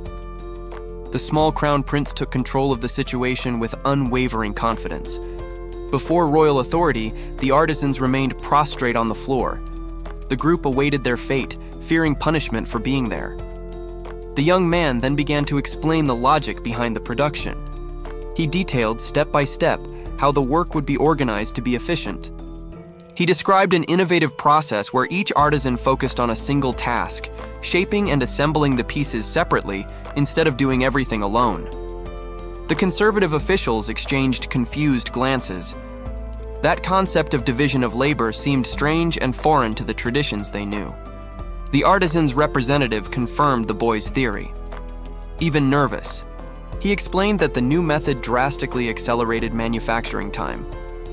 The king watched everything from his throne attentively. The insight demonstrated by his son confirmed exactly what the monarch expected of him. Satisfied with the demonstration, the sovereign addressed those present. He recognized the value of that innovation and the good news it represented for the kingdom. Firm steps echoed through the hall as the monarch moved. The suffocating tension of the trial began to dissipate. Hyang smiled slightly as he noticed the reaction. The boy knew that his logical argument had been understood and accepted by his father. To better illustrate, the prince compared the production to the royal kitchens, where each cook performs a specific function under the command of the chef. The king couldn't contain a loud laugh. The simple and brilliant analogy made by the heir genuinely amused and delighted him. Defeated by the irrefutable logic, the ministers bowed in silence while the scribe hastily recorded the outcome favorable to the prince. The minister tried to raise a final objection, desperate to contain the advance of new ideas. However, the panic in his voice betrayed the lack of solid arguments. The king, relentless, questioned the subject's logic. He suggested that such thinking insulted the wisdom of the royal ancestors and the very legitimacy of the throne. The official froze instantly. He realized too late that he had fallen into a rhetorical trap with no way out, where any answer would be dangerous. The monarch did not hide his satisfaction at the silence. A smile appeared as he saw the political opponent completely cornered by his own words. Fear gripped the minister as he understood the gravity of the accusation. The insinuation of questioning the royal lineage was a fatal weapon he dared not face. As the debate ceased, the royal scribe remained focused on his duty. He prepared to record the outcome of that historic moment. The pen glided across the paper, immortalizing the defeat of the conservatives. The sound of writing was the only noise filling the embarrassing silence of the court. Terror spread among those present. They understood that challenging the logic presented by the prince and supported by the king would bring severe consequences. The crown prince, in turn, merely observed the scene with stoicism. The young man recognized his father's domineering behavior and how he manipulated the situation. For the king, that victory was too simple. He looked at his subjects, feeling that the opposition was no match for the combined intelligence of the royal family. Later, the action shifted to the tranquility of the East Palace. The heir's residence offered a refuge away from the suffocating tension of the court. Hyang finally allowed himself to relax his posture. Away from the stern gazes of his father and the ministers, the boy smiled, feeling a mixture of relief and nervousness. His servants, however, gave him no rest. They surrounded the prince immediately, eager to praise his performance and hear more of his opinions. Yang's mind, however, wandered to deeper concepts. He reflected on the theory of the market's invisible hand and its frighteningly real power. To him, this economic force was concrete. The young man imagined the modern concept literally beating up the old intellectual guard and their outdated methods. The king watched the scene silently, awaiting the outcome of that unusual debate. He knew the moment required patience before any real intervention. Yang, in turn, had a sudden flash of understanding. The missing piece for his economic plan finally fell into place in his mind. The young man sat before his desk, calculating the variables. He needed to devise a solid strategy for what was to come next. The complexity of the problem demanded a moment of deep introspection. Hyang delved into his thoughts, seeking the most efficient route to convince the court. His mind traced the flow of goods beyond the borders. He realized that the key to power lay not only in internal politics, but in external commercial expansion. A sly smile appeared when the priority became clear. Before any social reform, he decided he needed to ensure the national treasury overflowed with wealth. The prospect of imminent profit filled the crown prince with satisfaction. He could barely contain the joy of having found the perfect financial solution. The monarch, however, felt a chill noticing his son's expression. There was a calculating ambition in the boy's gaze that deeply disturbed the father. Without hesitation, Hyang took the floor before the assembly. He firmly declared that he had specific instructions regarding the diplomatic mission sent to the neighboring empire. The ministers were stunned by the audacity. The sudden interruption broke the rigid protocol and left the court veterans without an immediate reaction. The weight of that declaration hung over the throne room. The young prince was about to challenge the kingdom's traditional foreign policy. With unwavering confidence, he laid out his master plan. The strategy revolved around securing an absolute monopoly on the export of the new gold pens. The king pondered the market analysis presented by his son. The vastness of the neighboring territory represented an unprecedented profit opportunity for Joseon. Hyang argued that it was time to turn the diplomatic tables. The empire's abusive demands would be countered with clever and relentless commercial exploitation. The understanding of that logic hit the officials violently. One of the ministers choked as he realized the magnitude of the profits and the audacity the prince was suggesting. The ministers debated among themselves, worried. The economic proposal seemed absurd to the conservative minds of the court. Hyang, however, explained his logic calmly. The target of his strategy would not be the empire itself, but the envoys who came to the kingdom. One of the officials immediately interrupted the reasoning. Indignation was evident in his trembling voice. The man questioned the morality of that act. To him, it sounded like an unforgivable diplomatic offense against a great power. The crown prince retorted with a sharp question. He inquired whether it was acceptable for the empire's subjects to oppress a smaller kingdom with impunity. The boy sustained the argument, defiant. He knew that the blind submission advocated by the old politicians would bring no benefits. The truth was known to all. The imperial envoys frequently abused the people of Joseon and confiscated their property without consequences. An uncomfortable silence filled the room. The ministers exchanged nervous glances, unable to deny that cruel reality. The king watched the scene, intrigued. The son's cunning in manipulating the political debate and silencing the opposition impressed him. Still, the resistance persisted. The official shouted again, refusing to accept that radical breach of protocol. Hyang lowered his head for a moment. The young man's patience with the stubbornness of others was reaching its limit. The minister recoiled, suddenly intimidated. Something in the boy's change of posture made him hesitate and lose his speech. Fear replaced the official's arrogance. The man realized too late that he was not dealing with an ordinary child. The prince then imposed his will with authority. The decision was made, and he would no longer tolerate cowardice disguised as tradition. The plan was put into motion immediately. Loaded caravans began their journey along the roads, forever changing the flow of commercial history. The official recoiled sharply, caught off guard by the unexpected aggression coming from such a small child. His eyes widened in shock, unable to process the audacity of that moment. The crown prince, however, did not hesitate and raised his voice to dominate the room. He openly confronted the court, pointing out the irony of living in the grandest of residences while acting like cowards. Hyang accused the ministers of humiliating themselves before the neighboring empire, exposing their shame without any filter. The boy then smiled, aware that his words had struck the pride of those men. Watching from the shadows, other officials were paralyzed, shocked by the scene that unfolded. Faced with that irrefutable logic, the target of the criticism bowed to the ground in a sign of defeat and submission. The minister wiped the cold sweat from his forehead, realizing the real danger that this child posed to his interests. Hyang continued his speech, taking advantage of the moment of advantage to push even harder. The adult's frustration was evident, contained only in clenched fists and forced silence. Suddenly, the prince changed tactics.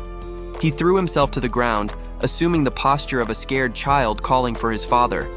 His face twisted in a dramatic cry, appealing to the king's paternal protection from the evil ministers. The desperate cry echoed throughout the palace complex, ensuring his supposed affliction was heard by all. However, in the brief moment he thought he wasn't being watched, the crying stopped, replaced by a Machiavellian smile of triumph. Alone in his chambers, Hyang finally exhaled, exhausted by the theatrical performance he had just staged. However, the innocent child's mask instantly fell, revealing the calculating gaze of the crown prince. The young man clenched his fists on the fabric of his clothes. the fury against the ministers simmering beneath the surface. He answered his attendant's call, but his mind was already plotting the next step of the counterattack. The servant outside hesitated, surprised by the sudden aggression in his master's voice. Hyang rose in a rush, vowing to himself that those old politicians would not get away with this time. While the prince plotted his revenge, the atmosphere in the main government building remained heavy.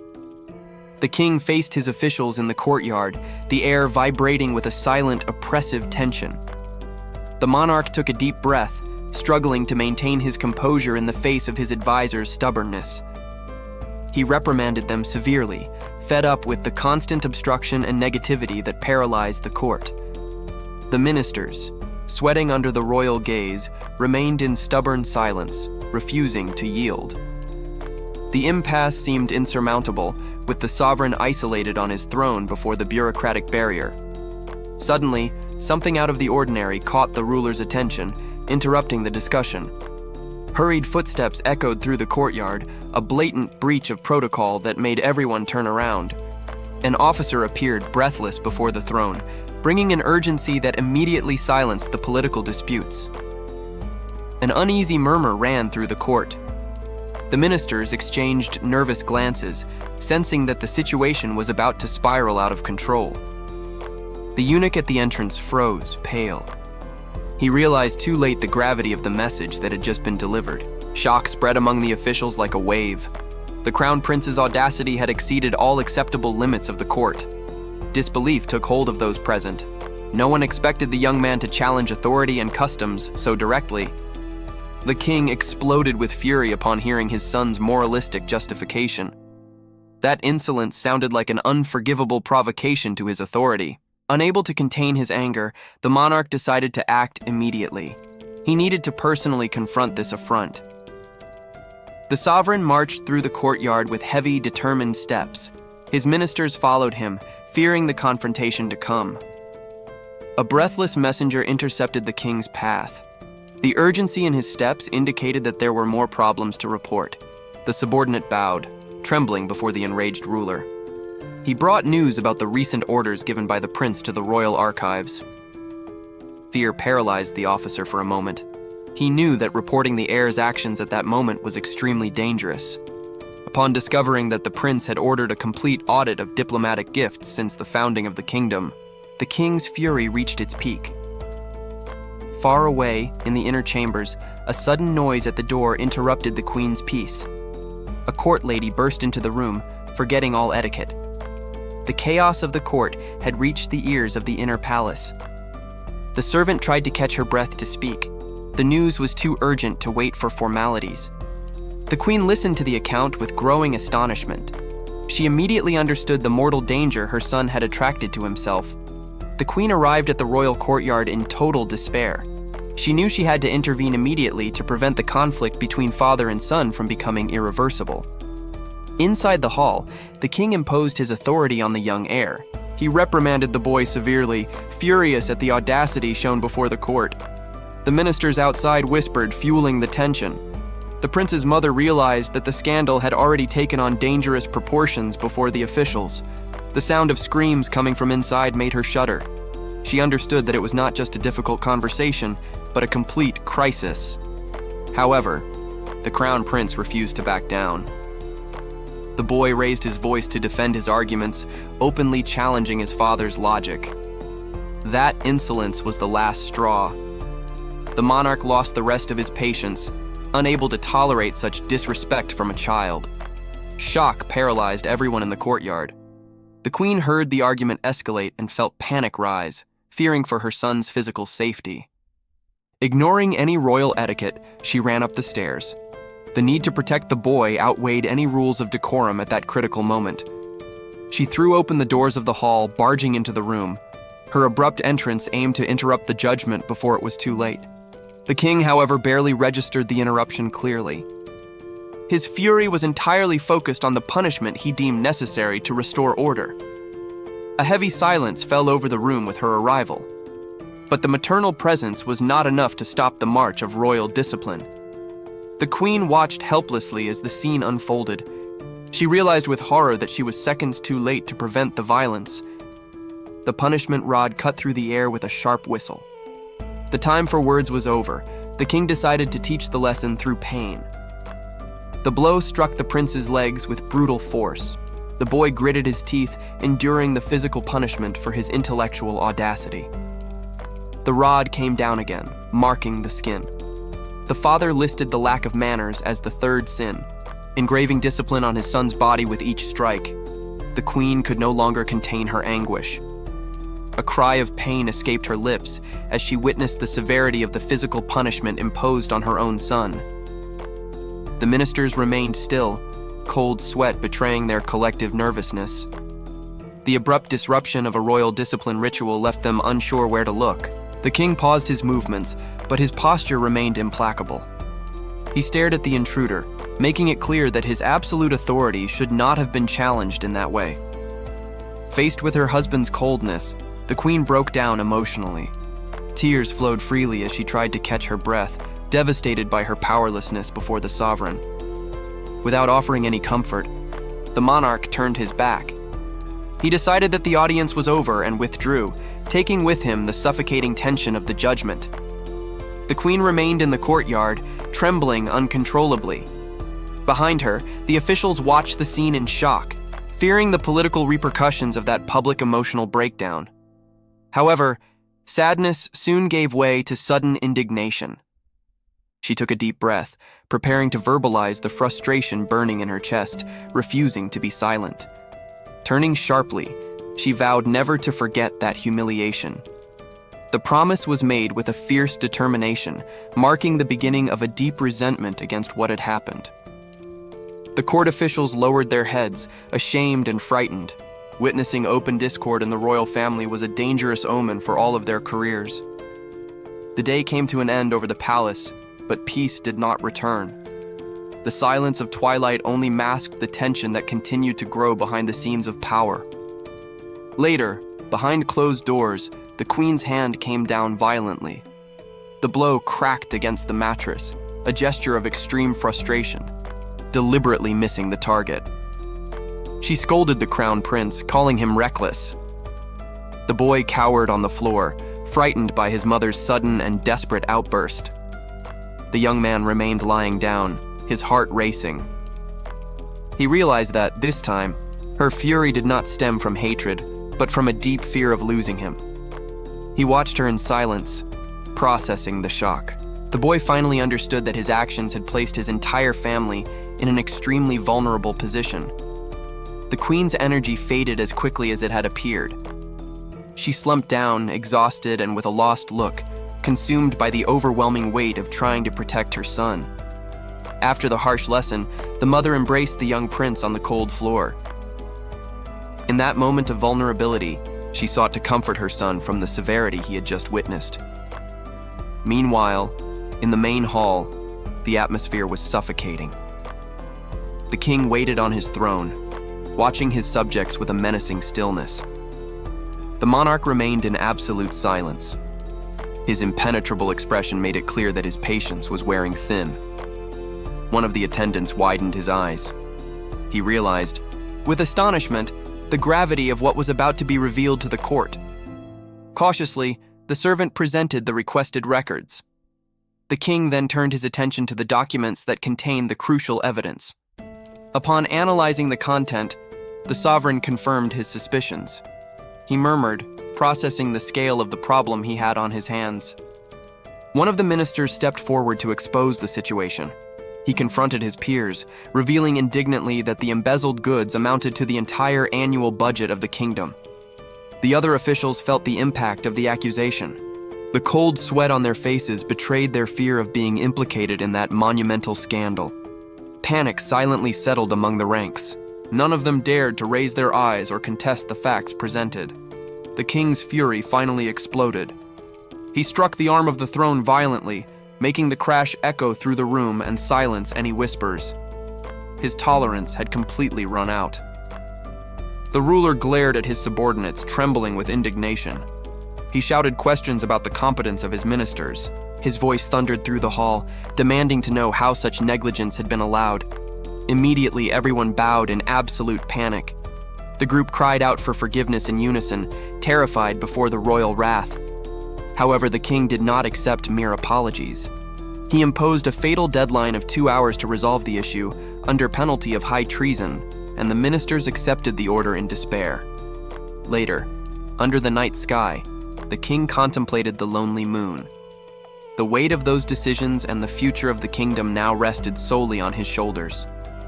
The eunuch halted his nightly walk upon hearing the respectful call. He turned promptly to acknowledge the approaching royal presence.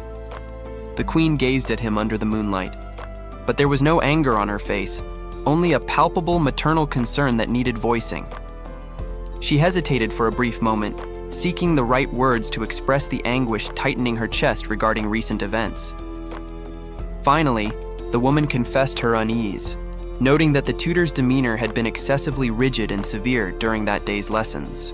The official listened to the observation in utter silence, maintaining his composure while absorbing the veiled criticism of his teaching methods. The fear that so much pressure might break the young heir's spirit was clearly evident in her choked voice. However, the man smiled calmly. He explained that his strictness did not stem from malice, but from certainty about the boy's exceptional nature. His words echoed through the stillness of the sleeping palace, bringing a new perspective that soothed the mother's heart. The revelation caught her off guard.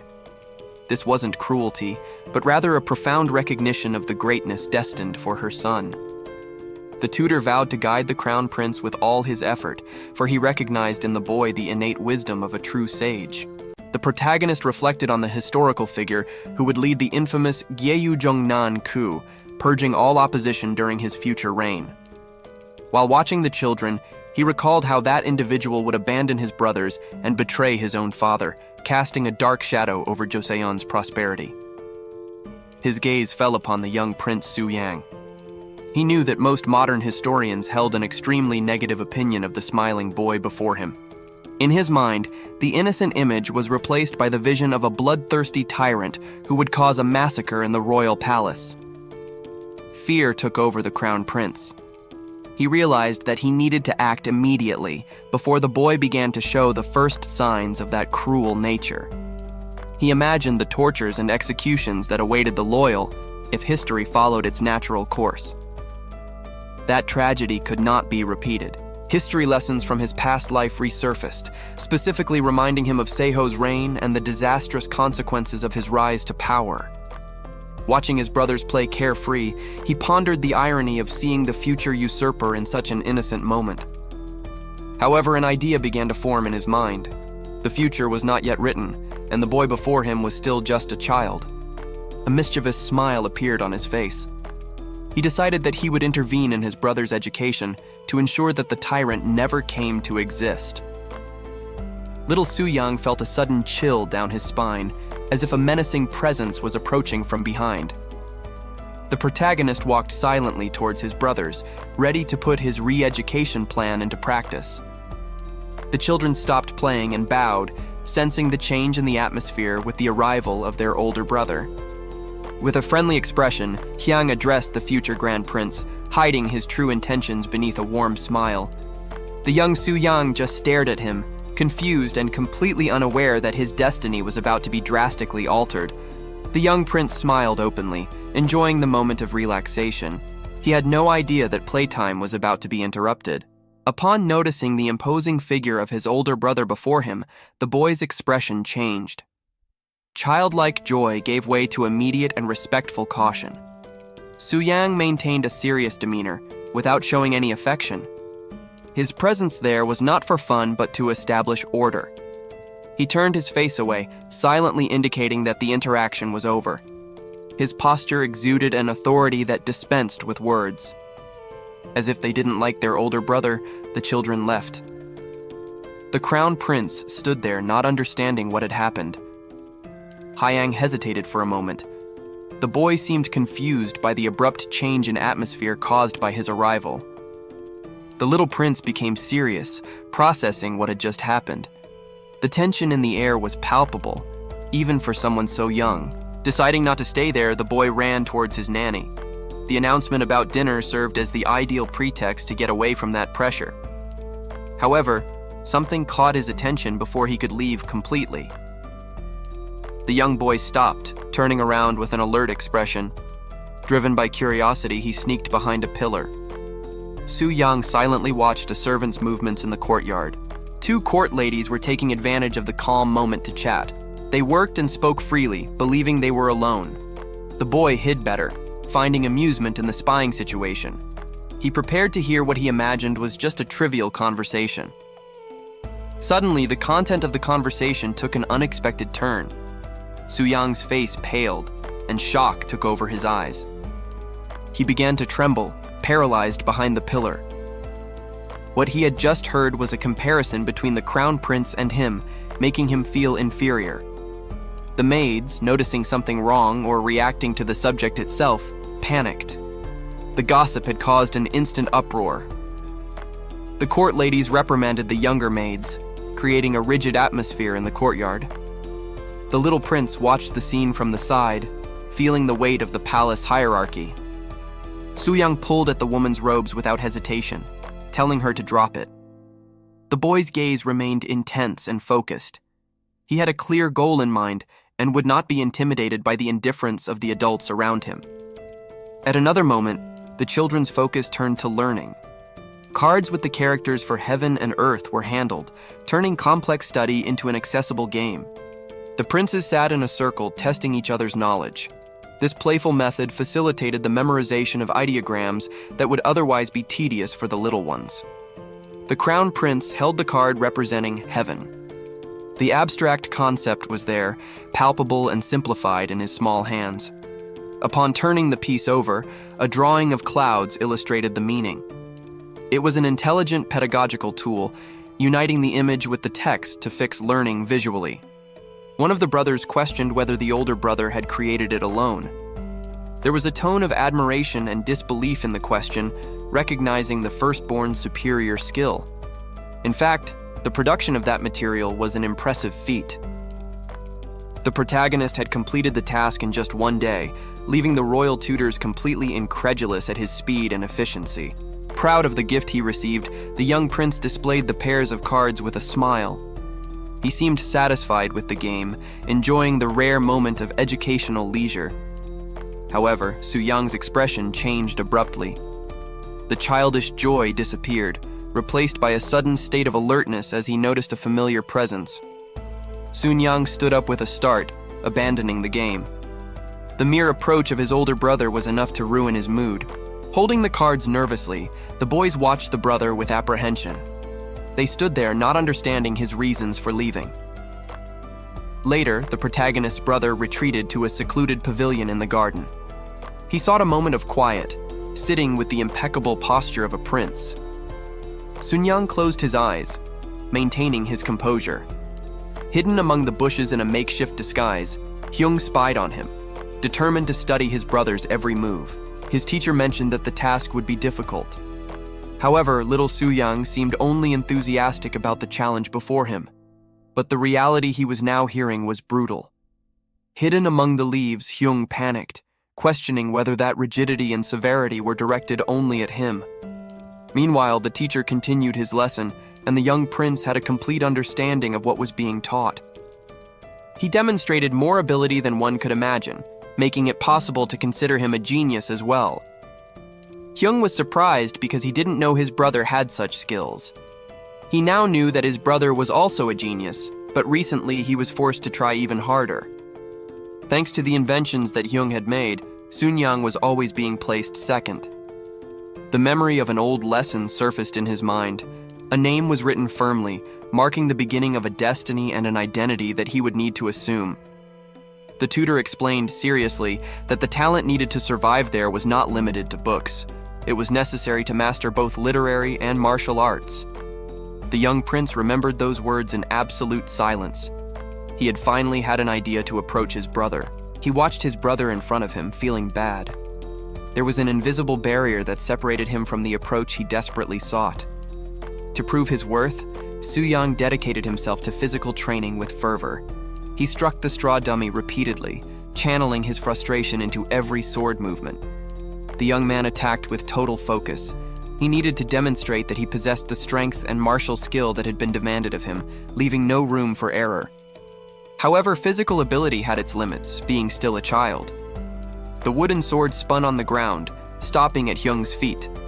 Soo-young froze, feeling the weight of failure as he awaited judgment for being weak. Hyung smiled, visibly excited. Until that moment, his routine had been filled strictly with theoretical and academic studies. Now, however, the situation demanded physical action. While Hyung showed youthful enthusiasm, his brother maintained a firm and composed posture with the wooden sword. Soon-young's gaze did not waver. There was a focused intensity in his eyes that went far beyond a simple sibling play. The training began abruptly. With a quick and decisive movement, the younger brother's sword came down, breaking any defense. Hyung tried to do the same, but the force of the blow caught him off guard. He realized too late the difference between the sword and the books. The impact knocked him down immediately. Disarmed and sprawled on the ground, the young prince felt the shock of instant defeat. Still stunned and sweating, Hyang forced a smile. He tried to disguise the embarrassment of the fall with a light expression. The younger brother remained standing before him. Hyung's words, however, sought to redefine the fraternal relationship between them at that moment. The younger brother's expression remained impassive. He exuded a distrust that contrasted with the agitation of the training. Soo-young observed that behavior with surprise and admiration. His older brother had finally demonstrated something he was bad at. As the sun set over the courtyard, the tension of the combat dissipated. Soo-young took the opportunity to ask about a recent invention of his brother's. The scene changed to another location in the palace. The atmosphere there was tranquil, marked only by the peace of a sunny afternoon. Two women were talking in the privacy of a room. Their interest fell on the new teaching methods circulating in the court. They glimpsed how those educational cards could benefit a child's learning. The method seemed much more effective and engaging. An idea then arose amid laughter and hope. They decided that the best approach would be to go directly to the source of that innovation, the Crown Prince. While the children played carefree in the courtyard, rumors about the effectiveness of the Crown Prince's new study methods began to spread. However, for the adults, the news brought immediate concern. The woman questioned incredulously how that secret had been discovered so quickly. The official next to her pondered the situation seriously. Both realized that the leak of that information brought unexpected risks. It became clear that this was not just an academic matter. The future and stability of their family could depend on the consequences of this event. Meanwhile, Hyang positioned himself with authority before the court officials. The young man imposed his presence, causing the elders to bow in respect. The protagonist felt elated. The satisfaction of seeing his plan work was plastered on his face, revealing his absolute confidence in the outcome.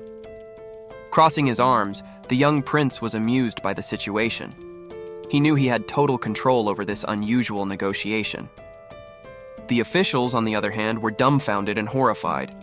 The boy's audacity and unexpected proposal left them in complete shock.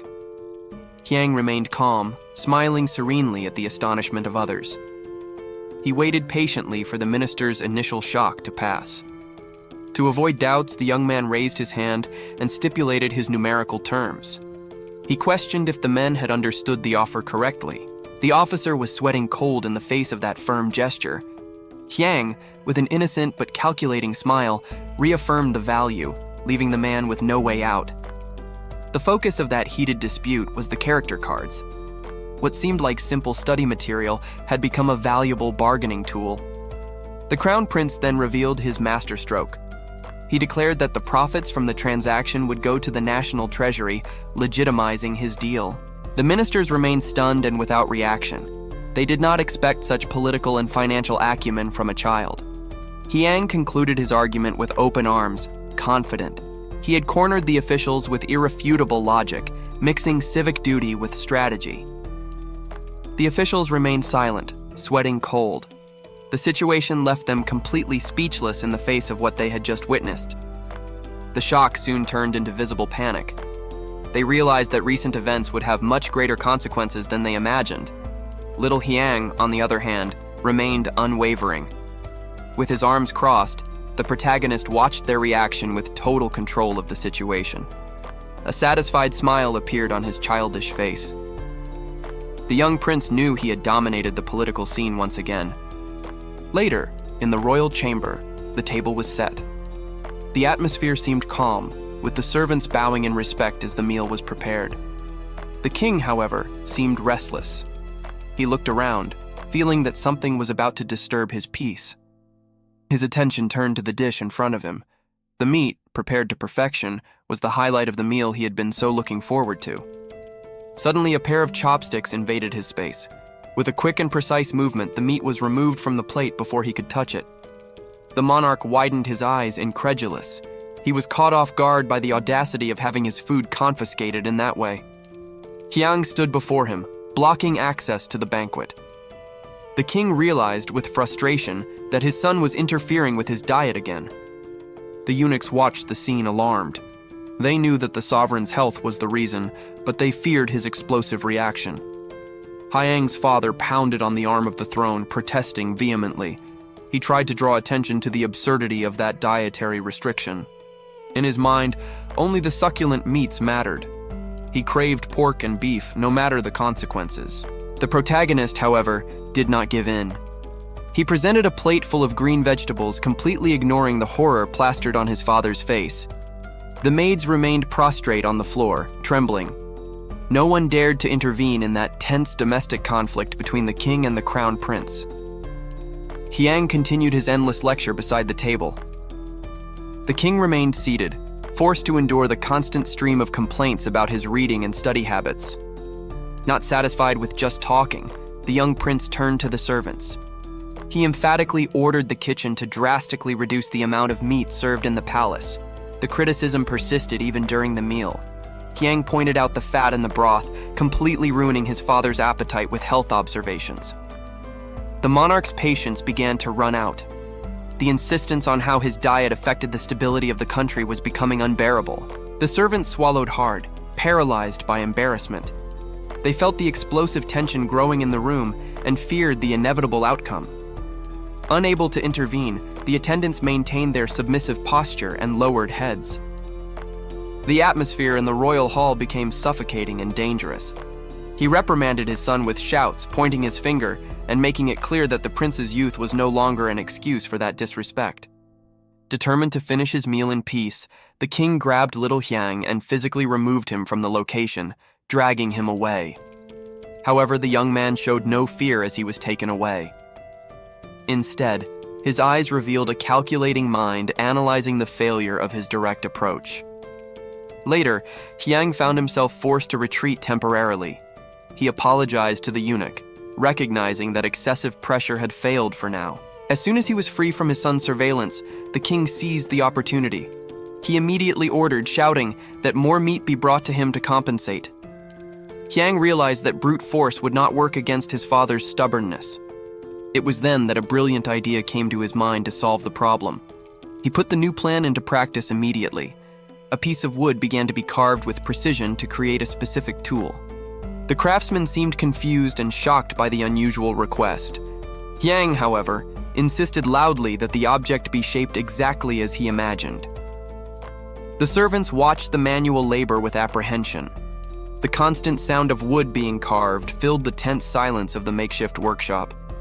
One of the men was sweating as he watched the little prince so focused on his task. It was unusual to see royalty dedicating themselves to such manual labor. Hyang tested the rope's resistance forcefully, pulling it to ensure the material could withstand the intense use he planned. The practical test, however, ended up falling to the poor servant. The sudden impact of the rope made him protect his head in agony. The work continued without pause under the sun. The prince's orders echoed through the courtyard, demanding perfection and repetition until the object was ready. Later, the young man returned to the main hall. Before the entire court and his father, he presented himself ready to reveal his creation.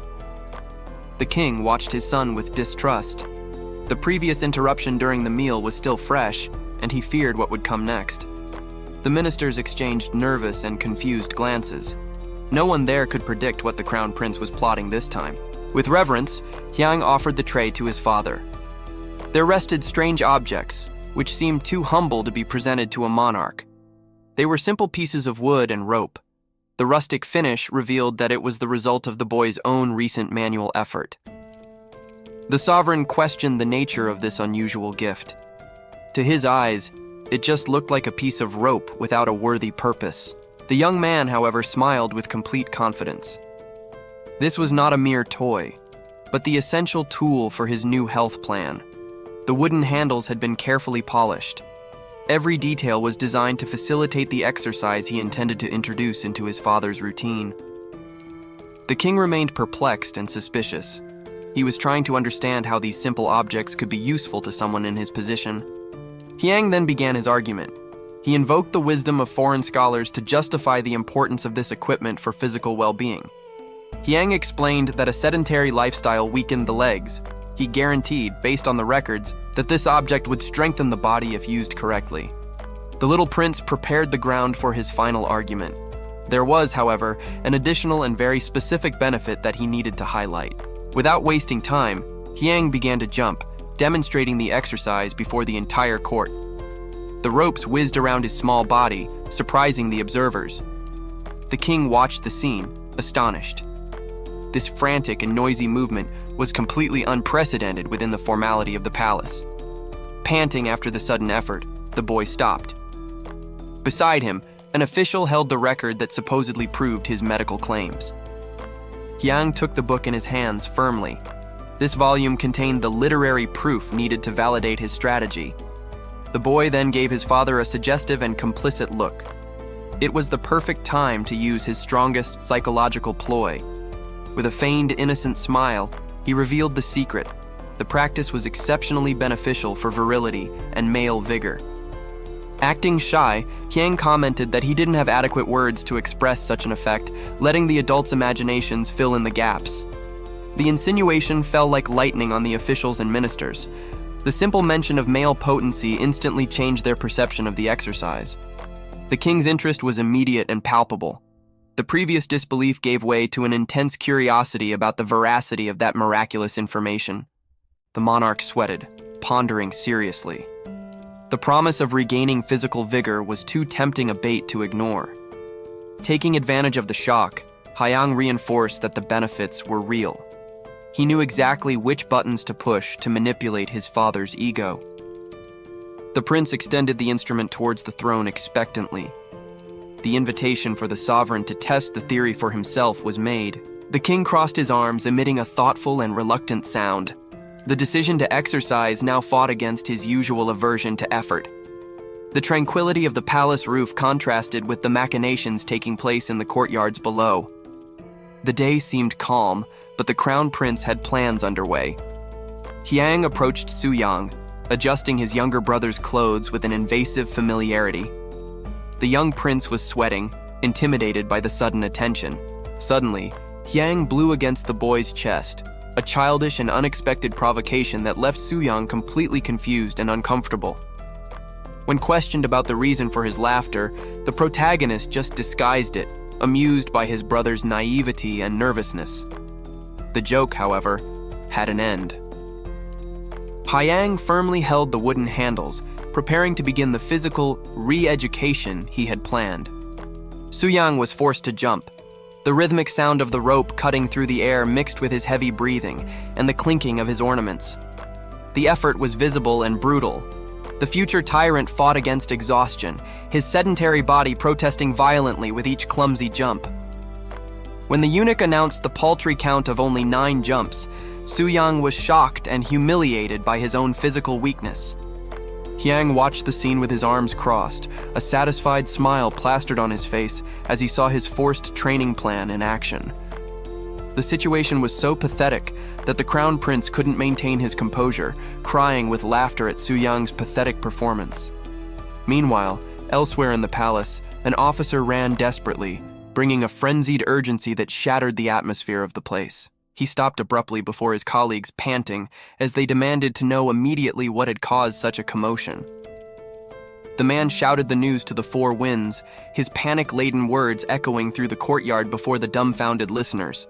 The revelation struck everyone like lightning. The officers widened their eyes, completely stunned and terrified by the message's contents. However, when the news reached Hyang's chambers, a maid prostrated herself to congratulate him, leaving the young prince confused by this sudden celebration. Hyang analyzed the records, seeking to consolidate his strategy. He knew he needed to maintain the momentum of the changes he had initiated in the palace. Meanwhile, the king displayed a renewed vigor that did not go unnoticed. His sudden energy and good humor became the main topic in the inner chambers. The news spread quickly through the outer courtyards. The officers gathered in small groups, exchanging information about the source of this unexpected vitality. The secret was whispered from one ear to another with urgency. The revelation about the crown prince's method shocked the listeners like thunder. Disbelief took over the group of ministers. They could hardly believe that something so simple could have such profound effects in such a short time. Doubt soon gave way to greed and self-interest. The officers realized they needed to obtain that secret for themselves immediately. Oblivious to the growing chaos, Hyang enjoyed a moment of quiet reading in the pavilion, believing that everything was going according to plan. Suddenly, his peace was interrupted. He noticed a strange and noisy commotion rapidly approaching his location. A horde of officers ran toward him, kicking up dust. They clamored for the crown prince in unison, ignoring any decorum or hierarchy. Hyang recoiled, stunned and surrounded by the frantic crowd. He did not expect his suggestion to the king to cause such uncontrolled fervor among the nobles. A minister grabbed him in desperation, begging for the miraculous item. He wished to obtain the same health for his wife and son at any cost. The demand exploded instantly in the palace. In the workshops, the sound of metal against metal began to echo nonstop to supply the new orders. The artisans worked to exhaustion, cutting and shaping materials amidst tears. The workload suddenly imposed was inhumane. Hyang oversaw the mass production with a satisfied and relentless smile. He would not allow manufacturing to stop as long as there was demand to be exploited. Chaos was completely installed in the workshop. The workers rummaged through the stocks, desperate to keep up with the frenetic pace demanded by the prince. The royal tailor received the instructions with urgency. The task required the making of a type of clothing never seen before in the palace. Upon examining the diagram, the craftsman hesitated and broke out in a cold sweat. Those measurements and cuts completely escaped the traditional patterns he knew. The focus of the project was absolute comfort. It was a revolutionary design, specifically designed to allow freedom of movement for the legs. Practical tests began immediately. With the new attire, the repetitive movements of the exercise became fluid and light, without the restrictions of formal clothes. The ladies of the court soon adopted the novelty. Properly equipped, they indulged in physical activity with smiles on their faces, enjoying the new freedom. The older officers watched the scene with gravity. The sudden change in behavior in the inner courtyard and the breach of decorum aroused suspicion. The crown prince's influence extended throughout the royal complex, altering the routine under the palace roofs on a clear day. Among the servants, Hyang's reputation reached new heights. Everyone praised the brilliant mind capable of conceiving such a practical innovation. The financial result of that success soon became visible. The young man watched piles and piles of supplies being stocked, filling the warehouses to the ceiling. Hyang rejoiced in the triumph of his plan. The joy on his face revealed the satisfaction of someone who sees their lucrative goals being fulfilled. He laughed loudly in front of the closed warehouse door. Behind him, the observers remained silent, stunned by that exaggerated reaction. The shock was evident on the ministers' faces. The prince's greedy attitude seemed completely out of step with the dignity expected of his position. They watched the back of the future king, questioning internally whether those actions were the result of wisdom or a dangerous eccentricity. Hyang, however, ignored the judgment of others. His eyes were fixed on the darkness of the warehouse and the future he was securing with those resources. The officers were left with only bewilderment. They realized that dealing with the unpredictable mind of the crown prince would be a constant challenge. The sovereign frowned severely, unable to discern the logic behind the recent actions. Suddenly, an urgent call echoed across the palace roofs, demanding His Majesty's attention. Hyang remained seated in his chambers, but his bored expression soon disappeared. His personal eunuch approached hastily, whispering in panic about a big problem that was approaching. The servant was pale and sweating profusely, making it clear to the protagonist that the situation was critical. In the outer courtyard, a royal entourage arrived with formality. On the capital's streets, life continues at its usual pace amid commerce and traditional buildings. Shops display their wares and banners, silent witnesses to the prosperity flowing through the empire. Inside the palace, royal authority is frustrated by a basic failure. The monarch severely reprimands the mistake, questioning the value of 100 days of arduous study if the fundamental knowledge about Dasik still eludes them. While the monarch's fury echoes through the inner halls, the palace exterior remains imposing and silent under the vast sky. The serenity of the day outside contrasts cruelly with the suffocating tension dominating the court. The echo of the internal turmoil reaches the courtyards, interrupting the servant's pace. A sudden voice cuts through the air, demanding immediate attention and putting the attendants on high alert. The tension in the courtyard is suddenly disarmed by a gesture of pure candor. With eyes shining with anticipation, the little one presents her sweet offering, oblivious to the weight of the conflict surrounding her. The officer's rigidity short-circuits, leaving only a blank and inscrutable stare. Faced with such innocent audacity, any protocol or logical response simply ceases to exist. Reality returns abruptly with a vigorous slap on the back, delivered by a smile that disregards all etiquette. The girl's physical enthusiasm almost knocks the officer over, imposing her radiant presence and her sweets with an impossible-to-ignore force. The young officer's body vibrates with the force of the impact, a mixture of physical pain and silent indignation that makes his bones rattle. As he struggles to maintain his composure, his superior observes the scene with a serenity disturbingly oblivious to the chaos. The young officer's indignation clashes with the carefree joy of someone who carries sweets and taunts in equal measure. Amused by the situation, the girl dismisses the seriousness of the moment with a provocative laugh, making it clear that she completely disagrees with his rigid stance. The little princess greeted the eunuch with a radiant smile, asking about his rest. The servant received the royal attention with a warm and respectful expression. The young prince, however, did not share that carefree joy. He crossed his arms, feeling a cold sweat run down as anxiety took over his thoughts. The girl continued to smile, completely oblivious to the tension emanating from her brother. Her innocence contrasted brutally with the heavy worry he carried. His mind wandered to dark memories of past epidemics. They were terrible times when bodies piled up under straw mats, victims of a relentless evil. The disease marked the skin of its victims with unmistakable spots. The mere sight of those marks on the skin was enough to spread absolute panic. He remembered how the people feared that plague as much as a man-eating tiger. The fear of smallpox was a constant shadow that loomed over everyone. Not even the royal family was immune to that devastating suffering. The sovereign had already wept bitterly upon seeing loved ones succumb, helpless in the face of the disease. But a firm decision had been made to change that cruel fate. An order was given not to allow the cycle of death to continue without resistance. The young prince regained his composure, now displaying a confident smile. He was ready to execute the audacious plan that would defy old beliefs. The unusual solution came in the form of a farm animal. A cow mooed quietly at the screen, unaware that it held the key to the salvation of many. The boy pointed to the animal before the astonished servants and officers. The presence of the beast in the royal courtyard caused strangeness and curiosity among those present. The solemnity of the moment was broken when the cow licked the prince's hat. He shuddered and closed his eyes, trying to maintain his dignity in the face of the unwanted affection.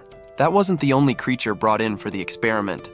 An entire herd grazed nearby, ensuring that there would be enough resources for the immunization plan. Before a group of subjects kneeling on the grass, the young noble prepared himself. It was time to begin the procedure that could eradicate the ancient fear. One of the men recoiled in absolute shock upon realizing that he would be the volunteer. Terror was etched on his face in the face of the unknown method that was approaching. The man recoiled instinctively, the dread evident on his sweaty face. The prospect of what was about to happen left him completely terrified. Before the royal authority, the servants had no choice but to prostrate themselves on the grass. They trembled, submitting to the uncertain fate that the prince imposed on them. The young prince, however, remained calm as he explained his purpose. He stated that this strange procedure was the only way to protect everyone against the deadly plague. He invoked distant knowledge, recalling that this method had already been tested countless times in the past to save innocent lives. The crown prince observed his subjects, hoping they would understand the gravity of the situation. Even with the explanation, paralyzing fear still dominated those on the ground. One of the servants looked up, confusion etched in his eyes. The prince's logic seemed incomprehensible in the face of the immediate terror he felt. With a confident smile and the needle prepared, the young royal decided to proceed. He was determined to carry out the procedure, certain that history would absolve him. Meanwhile, inside the palace, the atmosphere was solemn. The king presided over the court, oblivious to the medical experiment taking place in the gardens. The monarch listened to the reports with seriousness, but his expression soon changed. A serious and unexpected problem was brought to his attention, breaking the routine of the assembly. An alarming whisper swept through the hall, shocking the officials. The absurd news of an alleged suicide attempt instantly spread panic among those present. Chaos broke out in the court. Concern for the crown prince's safety led the ministers to demand to know his immediate whereabouts. Ignoring all protocol, one of the officers ran desperately through the corridors. The fear of a royal tragedy propelled his heavy steps in search of the young man. The king himself, overcome with despair, abandoned the throne and ran outside. The mere mention of danger to his son's life made him forget all royal dignity. He shouted the prince's name as he advanced through the courtyard, his heart racing with the fear of the worst. Every second of uncertainty increased the sovereign's anguish. However, upon arriving at the scene, the king stopped abruptly, panting. The scene he found before him left him paralyzed with shock and confusion. The monarch's sudden arrival caught everyone by surprise. Even young Soo-young froze upon seeing the supreme ruler appear so abruptly. Ignoring protocol, the king grabbed his son by the shoulders. He needed to confirm with his own eyes that the boy was unharmed and safe. His expression darkened as he assessed the situation. The air grew heavy with the sovereign's silent intensity and concern. Turning sharply, he directed his imposing gaze at the trembling officials. The king demanded an immediate explanation for this unfounded chaos. The ministers remained paralyzed with fear. Facing the king's direct wrath was a nightmare they hadn't anticipated this morning. Without hesitation, one of them threw himself to the ground in total submission. He offered a desperate bow, hoping to appease the sovereign's potential fury. However, the king merely stood there, towering over his son. The little prince looked up, stunned and awed by his father's behavior. A murmur rippled through the assembled crowd. The urgent crisis seemed to have evaporated, leaving only a confused silence in the palace courtyard. The king blinked, his intensity giving way to confusion. He looked around, finally realizing that there were no assassins or immediate danger. From the sidelines, Yang watched the scene unfold. He hadn't expected his father to react with such raw and unguarded emotion. A sudden understanding dawned on the crown prince. The reality before him diverged drastically from the cold historical figure he knew. Yang smiled, genuinely impressed. He saw a man of action and affection, something that the official records had never managed to capture. The king remained still as the adrenaline subsided. The silence stretched out, becoming increasingly awkward for everyone present. Suddenly, a loud rumble from the royal stomach broke the tension. The king froze, blushing with shame as his hunger made itself heard. The solemn atmosphere shattered instantly. The monarch's voice echoed across the rooftops, questioning the officials' rigidity amidst this absurd situation. The king finally reached the courtyard, breathing heavily and his face covered in sweat. Behind him, the officials tried to catch their breath, while the little prince seemed oblivious to the chaos his safety had caused. Without a word, the monarch reached out his hand. His fingers closed tightly on his son's shoulder, a desperate gesture to physically confirm that the boy was there and safe. The immediate relief turned into a frantic check. The king shook the boy by the shoulders, anxiously searching for any sign of injury, ignoring the dizziness he was causing the child with his excessive force. The young prince, stunned by the brusque approach, had to yell to interrupt his father's attack of concern. He tried to break free, confused by his father's exaggerated panic. The king stopped, dumbfounded, when the boy pointed to the side. The tension on the sovereign's face began to give way to bewilderment at his son's calm and explanatory attitude. The little prince's finger indicated a man standing nearby. The servant, who until then had been trying to go unnoticed in the midst of the confusion, froze under the weight of the court's gazes. Realizing that he had become the center of royal attention, the man immediately threw himself to the ground. He banged his forehead on the earth in a deep bow, terrified of the possibility of punishment. Suyang, however, smiled and introduced the servant as if nothing was wrong. He seemed proud of the result of the experiment, completely ignoring the terror the man felt at his feet.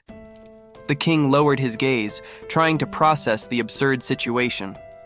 The fury and fear that had driven him there began to dissipate, replaced by a slow understanding of what was really happening. On the ground, the poor volunteer trembled uncontrollably, sweating cold. He expected a severe sentence, unaware that he was just an involuntary piece in the prince's educational game. The sovereign crouched down to be at his son's eye level, seeking direct answers. Suyang responded with innocence and enthusiasm, confirming the success of his endeavor, oblivious to the gravity of the broken protocol. Behind them, the ministers and eunuchs watched the scene with a mixture of exhaustion and disbelief. The frantic race through the palace had drained their energies and patience with the royal family's eccentricities. Suddenly, the king's expression changed again, becoming stern. He held the boy's arm firmly, realizing that this behavior required an immediate response. He uttered harsh words, which cut through the air with authority. The moment of paternal relief gave way to the rigid posture of a monarch demanding responsibility. The young prince blinked, surprised and wide-eyed. His father's reaction was not the celebration or relief he expected, and the sudden seriousness caught him off guard. The tension in the air became palpable, causing cold sweat to run down the faces of those awaiting judgment. The fear of severe punishment hung over everyone. For a brief instant, a memory of pure, smiling innocence, surrounded by spring flowers, contrasted mentally with the rigidity of the present moment. However, reality quickly imposed itself. The king stood tall before the young prince with an authoritative posture, casting a gaze that demanded absolute respect. The monarch let out a long, heavy sigh, trying to calm his own spirits and organize his thoughts before making a decision. He observed his son with a mixture of astonishment and analysis. There were moments when this child demonstrated a wisdom and composure that defied his young age. Determined to verify the facts rigorously, the king ordered the guards to arrest the servant immediately, isolating him for investigation. The man collapsed to the ground, trembling uncontrollably with dread. His freedom and reward would now depend on his words proving true in the future. Meanwhile, far away, alarming news began to circulate through the palace rooftops. The main subject of the rumors was the crown prince's condition. The court officials whispered among themselves with grave expressions. Concern was evident on their faces as they discussed the urgent information arriving. The confirmation of the rumors brought an even greater weight to the atmosphere. This was not mere gossip, but a serious event involving the succession. Panic suddenly gripped the corridors. Ministers and servants began running desperately, abandoning their usual etiquette in the face of the emergency. Confusion spread throughout the courtyard. The officers' frantic rush indicated that something terrible was underway. An officer, stunned by the disorder, stopped a hurried colleague, demanding to know the reason for such a commotion within the royal walls. In the private chambers, the situation was critical. The young crown prince was burning with a high fever, suffering and sweating profusely in his bed. His attendants cried out in despair at seeing him in that state. Even weakened, the prince struggled to open his eyes and try to calm them. The officer turned his face sharply, caught off guard by the sudden commotion that interrupted the formality of the moment. The ropes were pulled violently, binding the man's arms to the chair without giving him any chance of defense. The volunteer found himself immobilized before the authority, turning what was supposed to be a test into something that seemed like a forced interrogation. Panic took over the tied man, who screamed in despair as he realized the true gravity of his situation. The authority in front of him, however, responded severely, rebuking the fear and demanding immediate composure.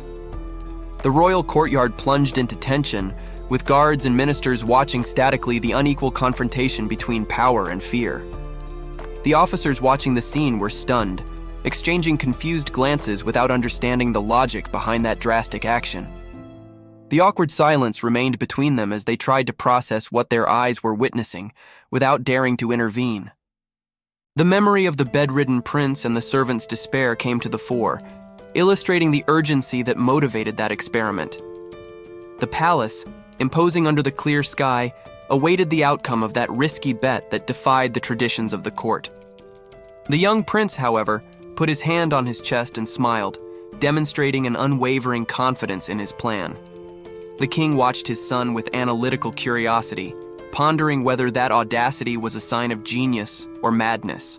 But the boy's next explanation made the monarch's eyes widen, while the court recoiled in absolute shock. The boy gestured calmly, revealing that the goal of all this was to combat the terrible scourge of smallpox. The king was silent, absorbing the impact of that revelation and the seriousness of the proposal made by a simple child. The king watched from the throne as the court turned its attention to the young prince. Hyang felt the weight of their gazes on him and prepared himself. The boy's words caused immediate shock among the bureaucrats. One of the officers faced the situation with total disbelief and astonishment. Hyang, however, maintained his composure. He knew he needed to explain the logic behind his actions to convince everyone. The prince described observations made in the countryside. He spoke about the interaction between peasants and livestock, citing decades of natural evidence. His voice echoed through the hall, firm and decisive. He continued his explanation, ensuring that every detail was understood. The young man explained with passion how the disease could be fought. His conviction defied the young age he appeared to be. The ministers remained silent, lined up and forced to listen to the crown prince's lesson. The tension in the courtyard was palpable. However, the resistance was clear. The officer gritted his teeth, struggling to contain his indignation at what he considered an absurd proposal. Hyang ignored the hostility and detailed how the procedure had already been applied among the people. Lines had formed to receive the treatment. The success had been duly documented. Those who went through the process came out immune, proving the effectiveness of the method against smallpox. While the political debate seethed inside, the day remained calm and peaceful outside the palace. Suddenly, something broke Hyang's concentration. He turned around, surprised by an unexpected interruption in his walk. A small drum appeared before him, spinning and producing a cheerful sound that contrasted with the serious atmosphere. It was a young noblewoman who was smiling openly at him. Hyang was confused by the girl's sudden presence and her noisy toy. She declared excitedly that she would give a musical performance right there. The sudden, strident noise made the prince cover his ears, stunned. Little Suyang was visibly trembling, his body barely able to withstand the tension and effort required by the moment. Frustration bubbled beneath the surface as he tried to maintain his composure. To make matters worse, his sister cheerfully announced that she was leaving, saying goodbye with a radiant smile as she left him behind with his obligations. The young prince watched the scene with a dead, cynical look. The disparity between her freedom and his confinement was a bitter blow. Her laughter echoed through the courtyard, a cheerful mockery that contrasted cruelly with Suyang's somber mood. As she walked away in the sunlight, Suyang remained planted in place, watching the back of someone who was allowed to play while he suffered.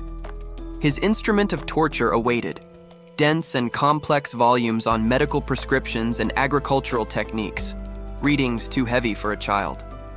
Hyang, however, showed no mercy. With an enthusiastic smile, the protagonist revealed his next ambitious step, the creation of a detailed map of the territory. The court officials immediately panicked. They vehemently protested against the insanity of that workload, but Hyang downplayed their concerns, treating the colossal project as a trivial task. The consequence was brutal for the bureaucracy. Well into the early morning hours, the ministers wept from exhaustion in their offices, forced to work far beyond a healthy sleep schedule. Exhausted, the subordinates tried to reason with the crown prince in the night courtyard, begging for some rest and sanity. One of the assistants, his face marked by fatigue and disbelief, awaited his master's response, fearing that the workday would never end. Hyang, however, ignored the pleas and turned his attention to a lit door ahead. Something in that specific room captured his interest. The assistant followed the prince's gaze, and his expression changed from weariness to genuine surprise as he realized what was happening inside. Inside the chamber, surrounded by bookshelves, little Soo-young remained awake and focused, studying diligently by the light of a solitary candle. Suddenly, the boy stopped writing, lifting his face with a start. He realized that he was no longer alone in that nocturnal vigil. Hyang remained standing, watching attentively as his younger brother continued sitting at his study desk. The supervision was constant and rigorous in that room. The focus of the lessons had changed. Instead of traditional texts, the Crown Prince presented complex illustrations and foreign knowledge. Hyang introduced the concept of alchemy. Young Soo-young, accustomed to more arid subjects, showed immediate surprise at the new topic. As he explained how science could create treatments and even manipulate metals, the boy's eyes lit up. The simple mention of gold aroused Soo-young's childish greed and genuine interest. The night advanced silently. The candle burned low, marking the long hours the two spent poring over the books. Hyang picked up the notes made by his brother to evaluate them. The expression on his face changed as he read the content. He seemed impressed. Soo-young's body, however, reached its limit. A deep, uncontrollable yawn escaped, betraying the little prince's exhaustion. Even fighting against sleep, the boy tried to continue writing. Hyang watched the child's effort, noting his determination despite the visible fatigue. The older brother suppressed an intrigued smile as he reviewed the answers. Soo-young, noticing the reaction, tensed up and began to sweat, fearing a reprimand. Hyang declared that the results were very interesting. The boy, confused by the sudden praise, did not understand what was so special about his work. The Crown Prince remained serious. He held the document firmly, analyzing the depth of reasoning that his brother had applied. His finger pointed to a specific sentence in the middle of the dense text. There was a detail there that could not go unnoticed. Soo-young widened his eyes, surprised. Hyang's focused attention on such a specific point alarmed him. Hyang questioned his brother about the mention of that particular individual. He needed to understand how the child had come to that conclusion. The Crown Prince realized the gravity of the situation. Soo-young's intelligence was sharp, capturing nuances that went far beyond what was expected for his age. Hyang questioned the content of the document in his hands. Little Soo-young, visibly nervous, stammered as he tried to confirm what he had written. The Crown Prince analyzed the paper in depth, stroking his chin as he pondered the words recorded there. Something seemed out of place. Soo-young remained still and silent. The boy anxiously awaited his older brother's judgment on his work. Hyang placed the sheet firmly on the table. The dry sound of the paper meeting the wood echoed, increasing the tension in the room. Suddenly, the protagonist's eyes widened. He finally processed the true meaning of what he was reading. The young prince began to sweat, realizing that his mistake had been discovered. Panic took over his expression. Hyang looked up, astonished. He tried to formulate a sentence, but surprise at the content momentarily interrupted him. However, the seriousness did not last. The Crown Prince had to force himself to hold back the laughter that threatened to escape. The tension dissipated when Hyang realized that his brother was just exhausted and had impaired handwriting. Soo-young smiled sheepishly, admitting his difficulty in writing. The situation was so comical that even the king, upon examining his youngest son's work, could not contain a laugh at that clumsy effort. Back in the library, Hyang noticed that the hour was late. He instructed Soo-young to end his studies and go to sleep immediately. Despite his previous rigidity, the protagonist looked at his brother with an affectionate smile. He recognized the boy's effort, calling him affectionately a rascal. Soo-young raised his face, surprised. He did not expect to receive kindness after presenting such confusing work. Peace finally reigned over the royal palace.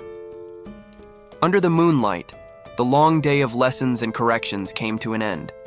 However, the rest was brief. Shortly after, Soo-young found himself standing before the entire court, holding his notes for a formal presentation. The royal court gathered solemnly before the throne. In unison, the officials bowed to show their agreement with the agenda presented. The king observed the scene attentively. The decision made there seemed weighty, requiring the monarch's silent approval. The assembly's focus was clear. Everyone agreed to strictly follow the guidance imposed by the crown prince. However, outside the walls of the main hall, the atmosphere changed.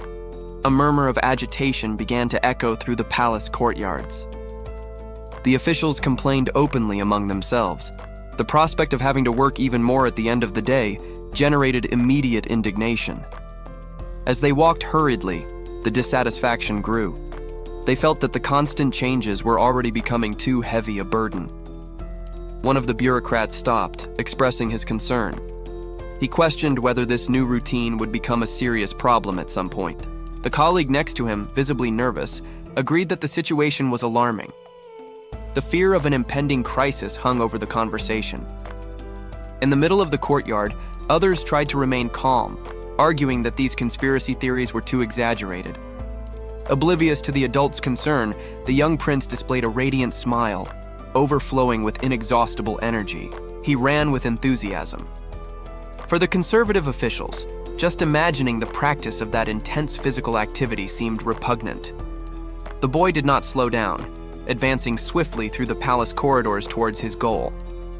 The minister's conversation was cut short abruptly. Shock took over their faces as they realized who was approaching. They froze where they stood. The figure they so feared to encounter at that moment had appeared before them. The panic was immediate. The officials realized, terrified, that the prince was there personally to collect from them. The chief state counselor emerged with an imposing presence. His stern expression indicated that the matter to be addressed was of utmost importance to the stability of the court. The subordinate officials hesitated, visibly uncomfortable with the situation. They tried to raise objections related to records and books, but the superior's authority made it difficult to express any disagreement. The old minister, however, was not interested in half measures or excuses. He made a calculated pause, preparing to end the discussion with his final word. With an unwavering gaze, he declared his position. Regardless of the circumstances or the usual rules, he was determined to follow the course of action he deemed necessary. In the throne room, the king received an envoy from the Ming Empire. The monarch acknowledged the man's long journey, setting a formal tone for the audience that was about to begin. The official bowed in respect. He then presented the purpose of his visit, a formal petition on behalf of his own empire, addressed directly to the sovereign of Joseon. The king listened to the request with a surprised expression. The nature of the request caught him off guard, breaking his royal composure for a moment. The young prince, observing the scene, also showed surprise. He realized that the audience was taking an unexpected and potentially problematic turn for the court. The subject of the request was paper. The Ming Empire, a foreign power, was requesting a supply of the valuable resource from Joseon, a significant and bold demand. The king pondered the situation. He assessed the political and economic implications of granting such a bold request from a neighboring nation. However, the prince saw an opportunity where others saw a problem. A brilliant idea formed in his mind, and a confident smile appeared on his face. Suddenly, the king was pulled from his thoughts. His son's unexpected intervention left him visibly shocked and speechless. Meanwhile, the ministers expressed their disapproval. They questioned the envoy's audacity, considering it an affront to the sovereignty of their kingdom. Ignoring the ministers, the prince presented his own proposal with a radiant smile. The young man offered a solution that no one in the court could have predicted. The reaction was immediate and chaotic. The ministers stared in disbelief, their expressions of shock and horror revealing how outrageous the prince's idea seemed to them. The entire court erupted in uproar.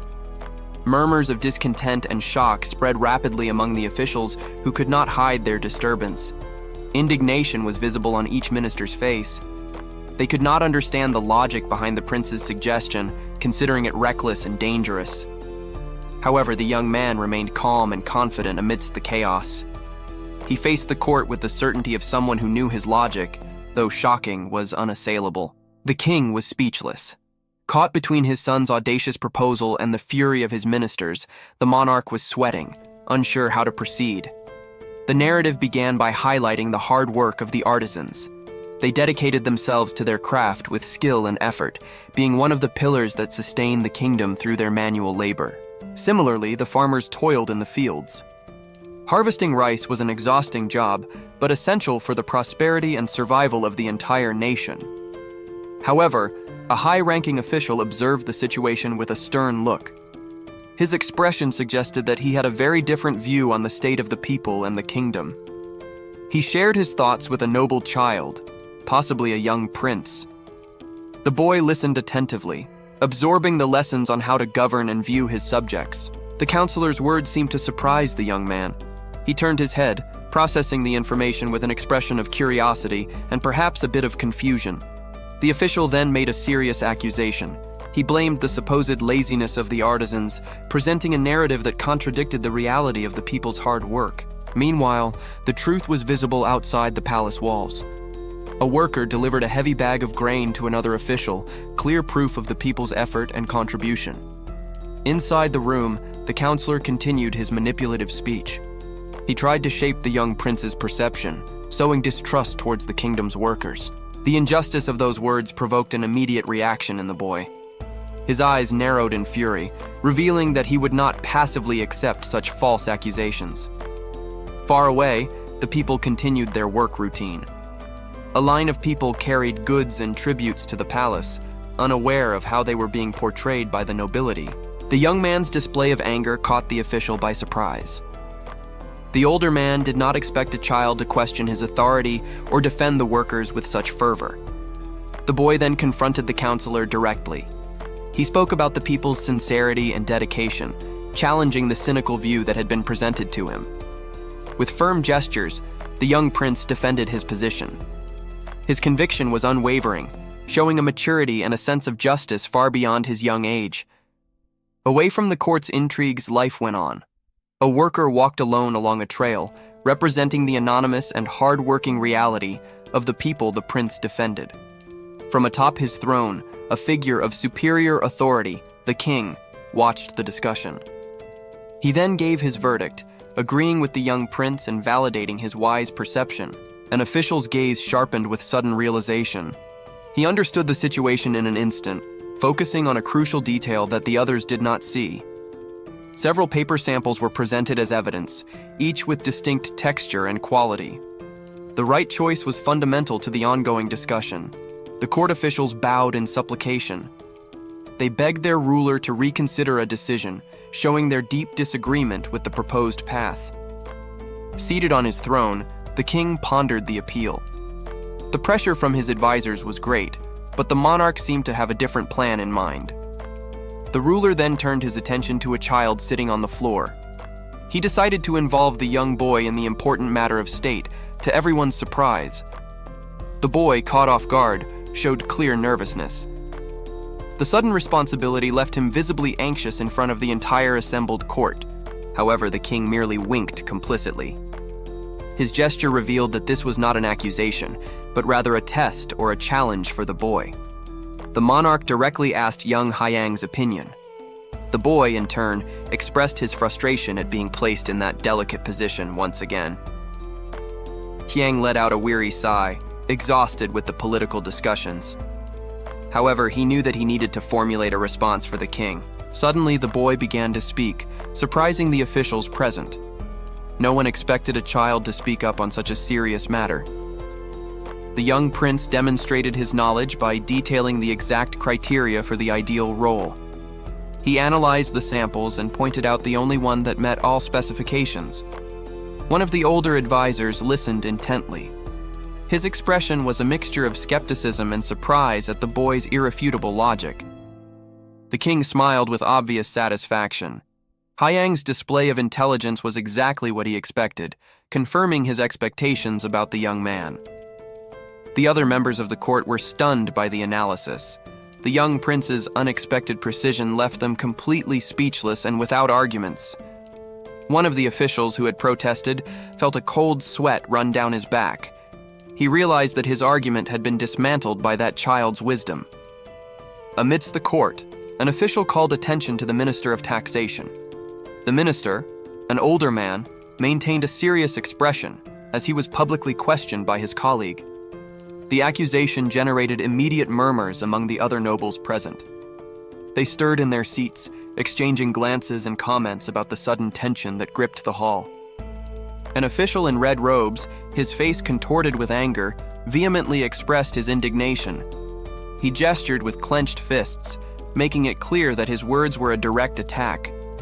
The man directed his complaint to the young ruler seated on the throne. The monarch, in turn, listened with an impassive expression, watching the conflict unfold before him. The red-clad official confronted another noble, who reacted with obvious surprise at the gravity of the situation. The court was clearly divided, and the confusion increased with each moment. Viewed from the perspective of the throne, the chaos was widespread. The ministers pointed at each other, and the heated discussion spread throughout the hall, defying the ruler's authority. Amidst the disorder, a little boy watched the scene with an innocent smile. He seemed completely oblivious to the seriousness of the political conflict unfolding between the adults. The young ruler, however, displayed a slight smile of satisfaction. He seemed to have foreseen or even enjoyed the chaos, maintaining a calculated calm while everyone else lost their composure. With a simple gesture of his hand, the monarch ordered silence. His authority was immediate, and the command to stop was enough to interrupt the heated discussion. The accusing official remained with an expression of contained fury. In contrast, the Minister of Taxation was sweating profusely, visibly shaken and anxious about the course of events. With order restored, the ruler resumed his serious demeanor. He looked at his subjects, who now waited in silence for his final decision on the matter. Before the authority of the throne, all the officials bowed in a gesture of submission. The dispute was ended by decree, and they accepted the will of their leader without further questioning. The monarch then delivered his verdict. He instructed the officials to investigate the matter further and bring him a report, postponing a definitive resolution to the conflict. After the order was given, the young boy who had been smiling now looked up with an expression of surprise. The ruler's decision seemed to have unexpectedly caught his attention. The boy then prostrated himself completely before the throne. The act of deep reverence caught the ruler's attention, who observed the boy's gesture with curiosity. A young official was startled by the proposal. He leaned in, surprised and curious, trying to understand the audacity of the statement he had just heard in court. Beside him, an older advisor seemed to be dozing, oblivious to the tension. However, his quietness contrasted with the confusion that was settling into the atmosphere. Everyone's attention turned to the monarch. The imposing figure of the king observed the scene with a neutral expression, leaving everyone uncertain about his position. Suddenly, the white-bearded advisor raised his head. His gaze, once sleepy, became sharp and calculating as he understood the implications of the situation. The young official, noticing the change in the atmosphere, displayed a subtle and confident smile.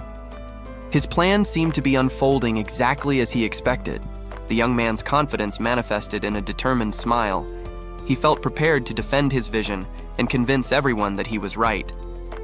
Later, in the palace courtyard, a group of officials gathered.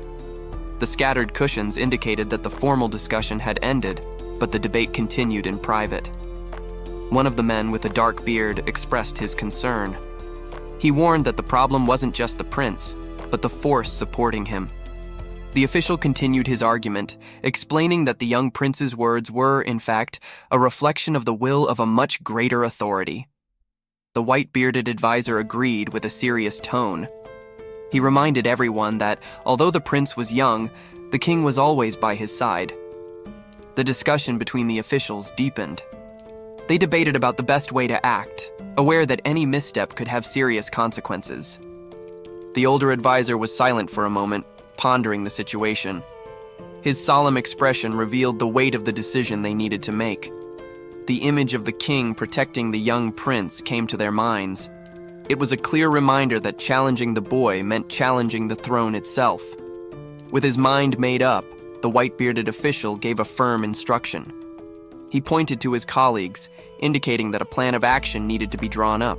The other two advisors nodded in agreement. They understood the message and accepted the line of reasoning, ready to follow the new orders. An elderly official with a long white beard listened to the discussion with a serious expression. He pondered over a matter of great importance, his countenance denoting the gravity of the situation. The meeting took place in the Saganwan, the office of the Censor General. There, one of the officials began the debate, questioning what would be the best course of action to take. A man in blue robes gestured vehemently, proposing a formal appeal. He defended his position with urgency, seeking to convince the others of the need to act. The suggestion, however, shocked another official present. The intensity of the discussion increased, revealing the deep disagreement between the advisors on how to proceed. The man in blue stood up abruptly, reaffirming his position with authority. His posture made it clear that he would not easily back down from his conviction. Suddenly, a curt order was given for everyone to withdraw. The meeting, now private, would address matters that demanded utmost secrecy and deliberation. Meanwhile, in another location, an advisor reported the popular dissatisfaction to a young nobleman. He explained that the people's reaction to the matter was overwhelmingly negative. The young nobleman, clearly a member of royalty, felt the weight of the news. He massaged his forehead, frustrated with the complexity and repercussions of the problem. The scene contrasted with the heated debate among the censors. While some argued fervently, the oldest official remained seated, observing the chaos of opinions. The advisor who brought the bad news became visibly nervous. He was sweating cold, fearing his superior's reaction to the unfavorable report. The nobleman's patience ran out. He clenched his fist tightly, his expression twisting in contained anger, which frightened the messenger with his sudden mood change. The narrative shifted to a memory, showing a boy, perhaps the nobleman himself in his youth. A tutor lamented the absence of promising talents in the kingdom. The young prince listened attentively to his master's words. The concern about the lack of capable people was a problem that seemed to have existed for a long time. A narrator, like a history professor, contextualized the period. He explained the division between the early and late eras of the Joseon dynasty, suggesting a historical shift. The boy reflected on what he heard. The issue of talent scarcity made him thoughtful, planting a seed of concern in his young mind. A young man pondered a crucial decision. He analyzed the situation in silence, preparing himself for what was to come. Then, the boy revealed himself with a sly smile. His sudden and confident appearance indicated that he had a plan in mind. He introduced himself to an official who was visibly shocked by the boy's audacity. The situation was clearly unexpected for the older man. 5 days later, the scene changed to the throne room of Gyeongbokgung Palace. An event of great importance was about to occur. Inside, the court officials gathered, whispering amongst themselves. The atmosphere was charged with expectation and tension before the king's arrival. Two nobles argued animatedly, probably speculating about the recent events and the purpose of that royal summons. Nearby, an official sighed, exhausted, while another tried to argue with him. The political uncertainty seemed to weigh on everyone. The exchange of secrets continued through the court. A man whispered confidential information to his colleague, increasing the climate of conspiracy. The king's arrival imposed immediate silence. All the officials bowed in reverence as the monarch walked towards his throne. The ruler took his seat, his hand landing with authority on the arm of the throne. His power was absolute in that hall. From above, the king addressed his court. With an air of satisfaction, he began to deliver his decree, capturing everyone's attention. The officials listened to the monarch's speech. He mentioned the need to guide someone onto the right path, a statement that left the court in suspense. A firm step echoed across the stone floor. Someone was moving towards the center of the hall, drawing all eyes. It was the young boy who walked with a serious and determined expression. He advanced alone, under the watchful gaze of all the nobility. An official then presented a shining orb. The other nobles reacted with surprise, questioning themselves about the meaning of that mysterious object. In the throne room, a young man prostrated himself before the king and the entire court. He prepared to make an important statement before the most powerful officials in the kingdom. With a confident smile, the boy announced that he would begin his presentation. His posture demonstrated an unusual confidence for someone of his age, surprising those present. He then clapped his hands, a modern and unexpected gesture that served as a signal. It was the beginning of an event that no one in the court could predict. At his command, a large scroll was unfurled, revealing its title, Reform of the Joseon State. The name alone indicated the audacious nature of his proposal.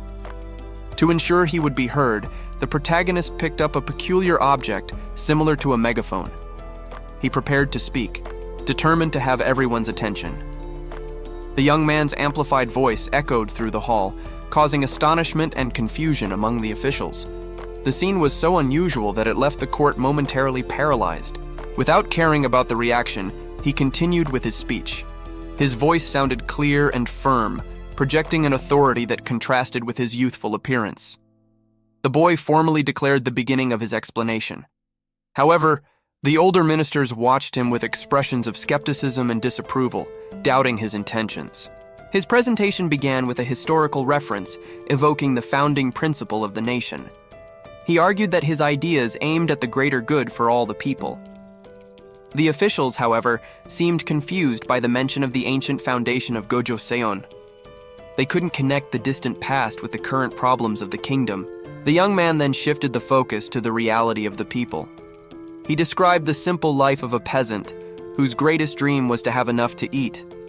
With passion, the protagonist pointed to his own head, arguing that the kingdom's mentality needed a fundamental reform for progress to be possible.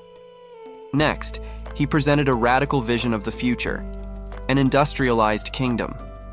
An image of workers and factories symbolized the new era of prosperity he proposed. The boy's ideas left the ministers completely shocked. The proposal of an industrial revolution was so foreign and absurd that they were speechless, gaping. One of the oldest officials couldn't contain himself and burst out laughing. He covered his face, finding the young man's ambitious presentation a complete and amusing nonsense. The older officials reacted with shock and disdain. The ideas presented were so radical that they could barely hide their outrage, staring at the speaker with contempt. The young protagonist, however, was not intimidated. Using a megaphone, he harshly criticized the current structure of the 6 ministries and local governments, pointing out their fundamental flaws. He then proposed a revolutionary alternative, a system with a clear division of powers between the legislative, judicial, and executive branches, completely restructuring the government. The boy continued, detailing his second proposal, the reform of local governments.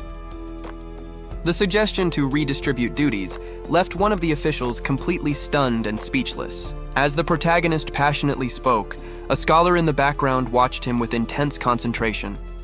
Every word of the young man was carefully analyzed by the older man. The presentation caused an uproar among those present. The officials began to whisper, exchanging incredulous glances at the audacity of the boy's proposals. One of the men was paralyzed, unable to process the magnitude of the suggested change. The idea of such a profound reform was simply overwhelming to him. However, one older official smiled with admiration. He recognized the genius behind the young man's words, seeing a brilliance that the others could not. In stark contrast, the long-bearded official frowned, furious. To him, the proposals were not genius, but complete madness that threatened the entire established order. The protagonist concluded his speech with a confident gesture. He had clearly explained his ideas and now awaited the reaction, sure of his vision for the future. A slight smile of satisfaction appeared on his face. The young man felt that he had managed to plant the seed of doubt and change in the minds of that conservative court. Later, in front of the palace, a voice finally broke the silence. Someone admitted that the boy had presented points that no one had ever considered. Upon hearing the praise, the protagonist lowered his megaphone. Recognition for his courage and intellect was beginning to emerge, even if hesitantly. The officials stared at him, finally understanding the depth of his political vision. The young man's presentation had undoubtedly left a lasting impression on them all. Despite this, most of those present seemed exhausted and defeated. The complexity and audacity of the reforms proposed by the boy left them completely overwhelmed. The king questioned the origin of the young prince's ideas. Humbly, the boy explained that he was inspired by ancient sages and foreign knowledge, not his own genius. The prince's answer seemed to surprise the monarch. The young man's honesty and depth of study left him momentarily speechless. The boy maintained his reverence before the throne. The king, in turn, watched him carefully, pondering the maturity he demonstrated. A satisfied smile appeared on the king's face. He was clearly impressed not only with the prince's intelligence, but also with his modesty. The young prince responded with a confident smile. He felt that his presentation and sincerity had pleased his father. The king's gaze filled with approval. He saw in his son the qualities of a wise and thoughtful future leader. However, a group of officials watched the scene with somber expressions. They did not share the monarch's enthusiasm and showed clear disapproval. The crown prince's presentation of his political vision had ended, but its shockwaves were only beginning to spread through the court. Later, the officials withdrew from the main hall. Their hurried steps reflected the urgency and agitation they felt. One of the ministers seemed visibly worried about the situation. However, the oldest among them already showed a contained fury. The oldest official expressed his outrage at the prince's ideas. He considered them an affront to traditions and a danger to the kingdom. Outside, the minister's anger was palpable. They united in their opposition, determined not to accept the heir's proposals. Gathered in secret, the officials reached a unanimous decision. They agreed that a formal appeal against the prince was necessary and urgent. Their determination strengthened. One of the men insisted that they needed to stop the prince at any cost before his ideas gained more strength. Behind closed doors, they continued to conspire. Even knowing that the king favored his son, the group decided that they could not allow such changes to occur. One of the officials could not contain his frustration. The tension of the meeting manifested in his expression, revealing the deep discontent he felt with the situation. The news he received shook him deeply. Kneeling before his peers, the man clenched his fists, anger and disbelief taking over his composure. The official in red robes expressed his outrage aloud. Beside him, a colleague turned, alarmed by the audacity and danger of his words. Realizing the risk, the colleague acted quickly. He covered the mouth of the heated official, trying to silence the dangerous statement before it was too late. While holding his companion, the man looked around nervously. He was desperately trying to prevent his friend's recklessness from causing an irreversible disaster for them all. Freed, the official in red robes gestured, trying to justify his outburst. To him, the situation was too serious to be treated with silence and caution. The heated discussion was about the education of the young crown prince. One side argued that discipline should be strict, even criticizing the king's conduct. The official in red vehemently protested the decision. He could not believe that his opponents were considering such a course of action, questioning whether it was already too late. The tension weighed on the officials' shoulders. Sweat dripped down their faces, showing the fear and uncertainty they felt about the direction of the discussion. Later, a group of officials left the palace. One of them commented on the relief he felt, as if a great weight had been lifted from his shoulders. Pleased with the outcome of the meeting, two of the men laughed openly. They celebrated what they considered a victory, feeling invigorated by the words that had been spoken. An older officer, the group's leader, began to speak about the promising future he envisioned. However, his speech was abruptly cut short by a sudden realization. The man stopped upon seeing another group of officers blocking their path. They approached with heavy, deliberate steps, making it clear that the encounter was not friendly. The celebratory mood vanished instantly. The two groups stared at each other, and tension filled the air, replacing joy with a silent, cold threat. The two factions positioned themselves in the courtyard. The confrontation was inevitable, and what seemed to be the end of a dispute was, in fact, only the beginning of another. One officer looked back with an expression of utter contempt. The proposal he had just heard was, in his opinion, complete nonsense, and he made no effort to hide his discontent.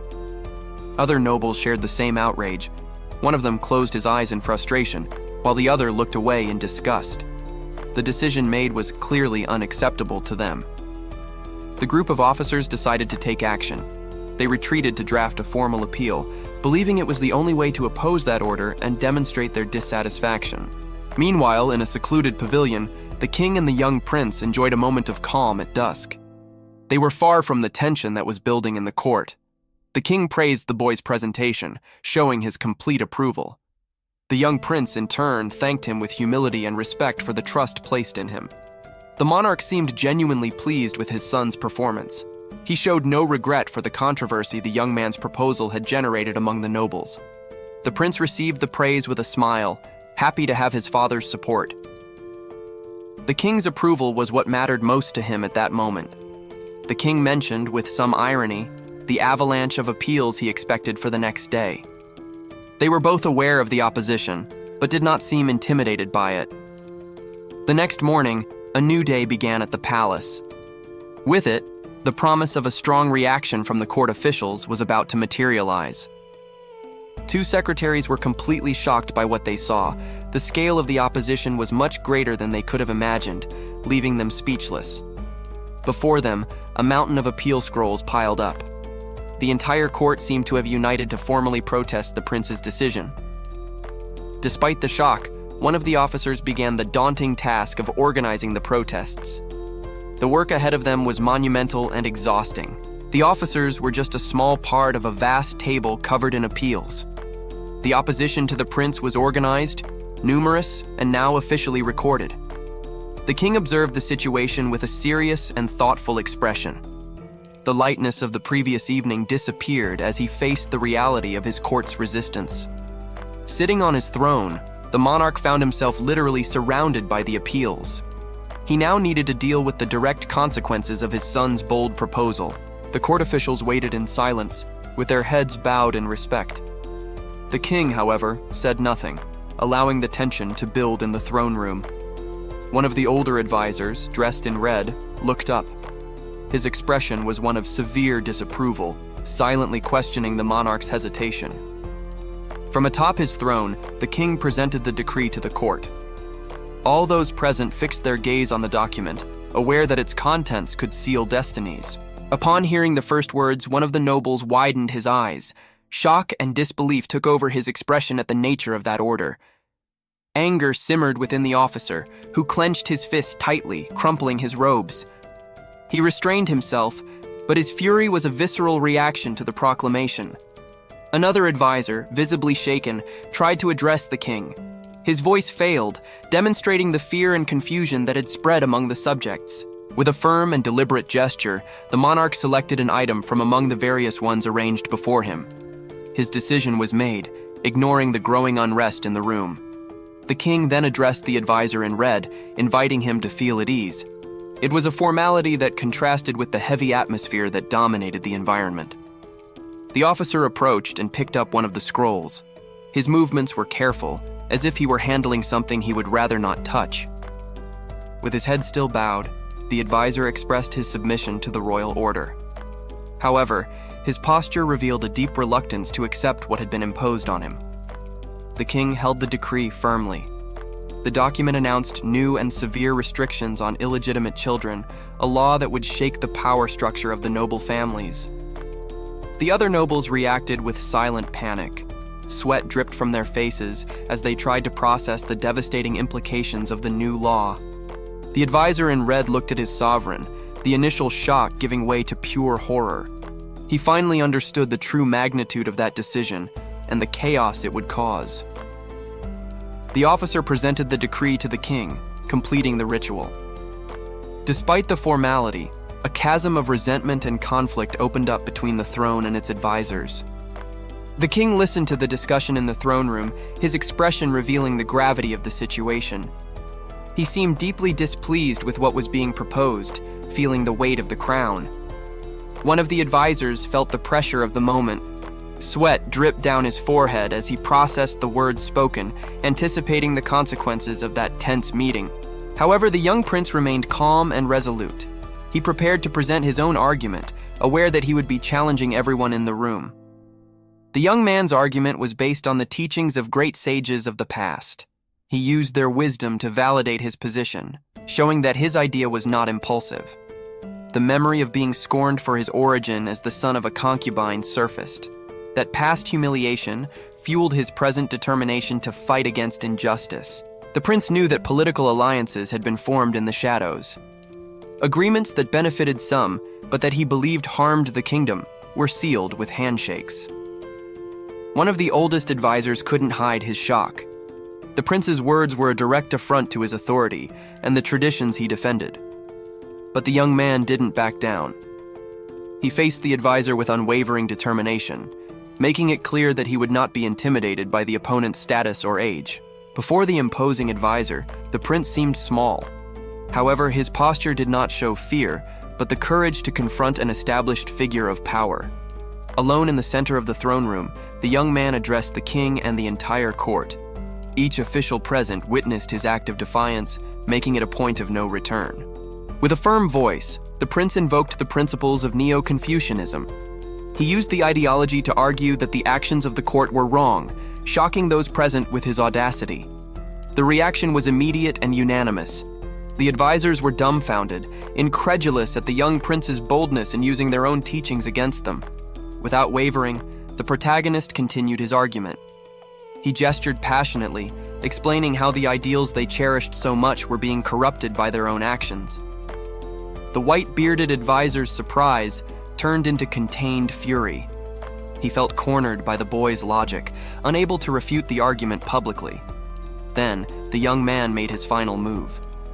He pointed directly at the advisor, turning the ideological debate into a personal and direct accusation before the entire court. Inside the court, the state advisors engaged in a heated debate. The opposing factions exchanged accusations with excited gestures, unable to reach a consensus on the affairs of the kingdom. Suddenly, the discussion was interrupted by a boy's voice. The young prince questioned the priorities of the officials, his unexpected and direct question surprising everyone present in the room. Two of the oldest advisors were visibly shaken by the boy's intervention. They exchanged glances of disbelief and discomfort, unsure how to react to the young noble's audacity. The anger of one of the officials manifested in a clenched fist. The implicit accusation in the prince's words struck him deeply, generating a contained fury that he struggled to hide. The prince then evoked the image of the people's suffering. He reminded everyone of the children crying for their starving mothers, a harsh reality that contrasted with the trivial discussions of the court. With passion, the young man continued his speech. He pointed directly at the officials, holding them responsible for the desperate situation of the citizens who were being exploited without mercy. The boy described how commoners were oppressed by debts impossible to pay. He exposed a system where loans multiplied, leaving families with nothing but despair. A white-bearded advisor, caught by surprise, couldn't hide his astonishment. The prince's words seemed to be a direct accusation against him, leaving him without an immediate answer. The same official looked away, a drop of sweat running down his temple. The precision of the accusations left him cornered, unable to formulate a convincing defense. Sitting on his throne, the king watched everything in silence. He remained impassive during his son's outburst, assessing the reaction of his advisors with a calculating gaze. The official in question reacted with visible panic. Sweat ran down his face as he gritted his teeth, feeling the weight of the royal scrutiny and the prince's accusation. In a gesture of pure anxiety, the advisor squeezed his own hands tightly. He tried to maintain his composure, but the tension of being publicly questioned was overwhelming. The prince then turned to the other members of the court, challenging them. The officials listened in silence, some lowering their heads, pondering the young man's serious words. The reaction of the other advisors was a mixture of anger and frustration. The truth spoken by the prince created a climate of hostility, making it clear that the court was deeply divided. The king presided over the hearing with a stern and calculating look. His expression indicated that he carefully evaluated every word and action in the throne room, awaiting the unfolding of events. An important decree was presented. The firmness with which the parchment was held demonstrated the weight of the decision that was about to be communicated to the court. The monarch then handed the official document to the young prince. The boy received it with due reverence, understanding the formality and importance of that moment. The young man unrolled the parchment and began to read its contents. His attention was completely focused on the text, absorbing the information contained therein with seriousness. After reading, the prince let out a sigh. He needed a moment to compose himself before revealing what he had discovered in that document. The content of the decree was shocking. The revelation left the young man stunned, as the implications were much more serious than he could have imagined. The prince's reaction caused panic among the officials present. Upon realizing the gravity of the situation, they could not hide their own astonishment and nervousness. The young man was not intimidated. Holding the parchment as proof, he began to expose a sham, questioning the actions of one of those present in court. The accused official reacted with fury. The prince's direct accusation caught him by surprise, and his expression revealed indignation before the entire court. With courage, the boy raised his voice and confronted the ministers. He argued that punishing someone for expressing an opinion was an act to silence the opposition, something unacceptable. Alone in the center of the room, the young prince faced the authority of all the older officials. His defiant posture contrasted with his small stature, but not with his determination. Caught off guard by the prince's logic and audacity, the bearded official was speechless. His expression was one of pure bewilderment at the public accusation. The young man continued his fiery speech, pointing directly at his target. He questioned the official's loyalty, exposing his actions for all to hear. The prince then turned to the throne, questioning how such behavior could be tolerated in the kingdom. The king, however, seemed pleased with the boy's courage. After his bold speech, the young man bowed deeply. He demonstrated that despite his challenge, he still respected the hierarchy and the authority of the king. The king listened intently on his throne, his expression serious and impassive. He pondered the officer's words, keeping his own thoughts hidden behind a stern gaze. One of the court ministers presented his report. He spoke with a seriousness that reflected the importance of the matter at hand, addressing his sovereign. Meanwhile, a young messenger delivered a scroll to one of the officers. The delivery was made with formality, and the other ministers watched with curiosity. The officer in blue robes opened the scroll to read its contents.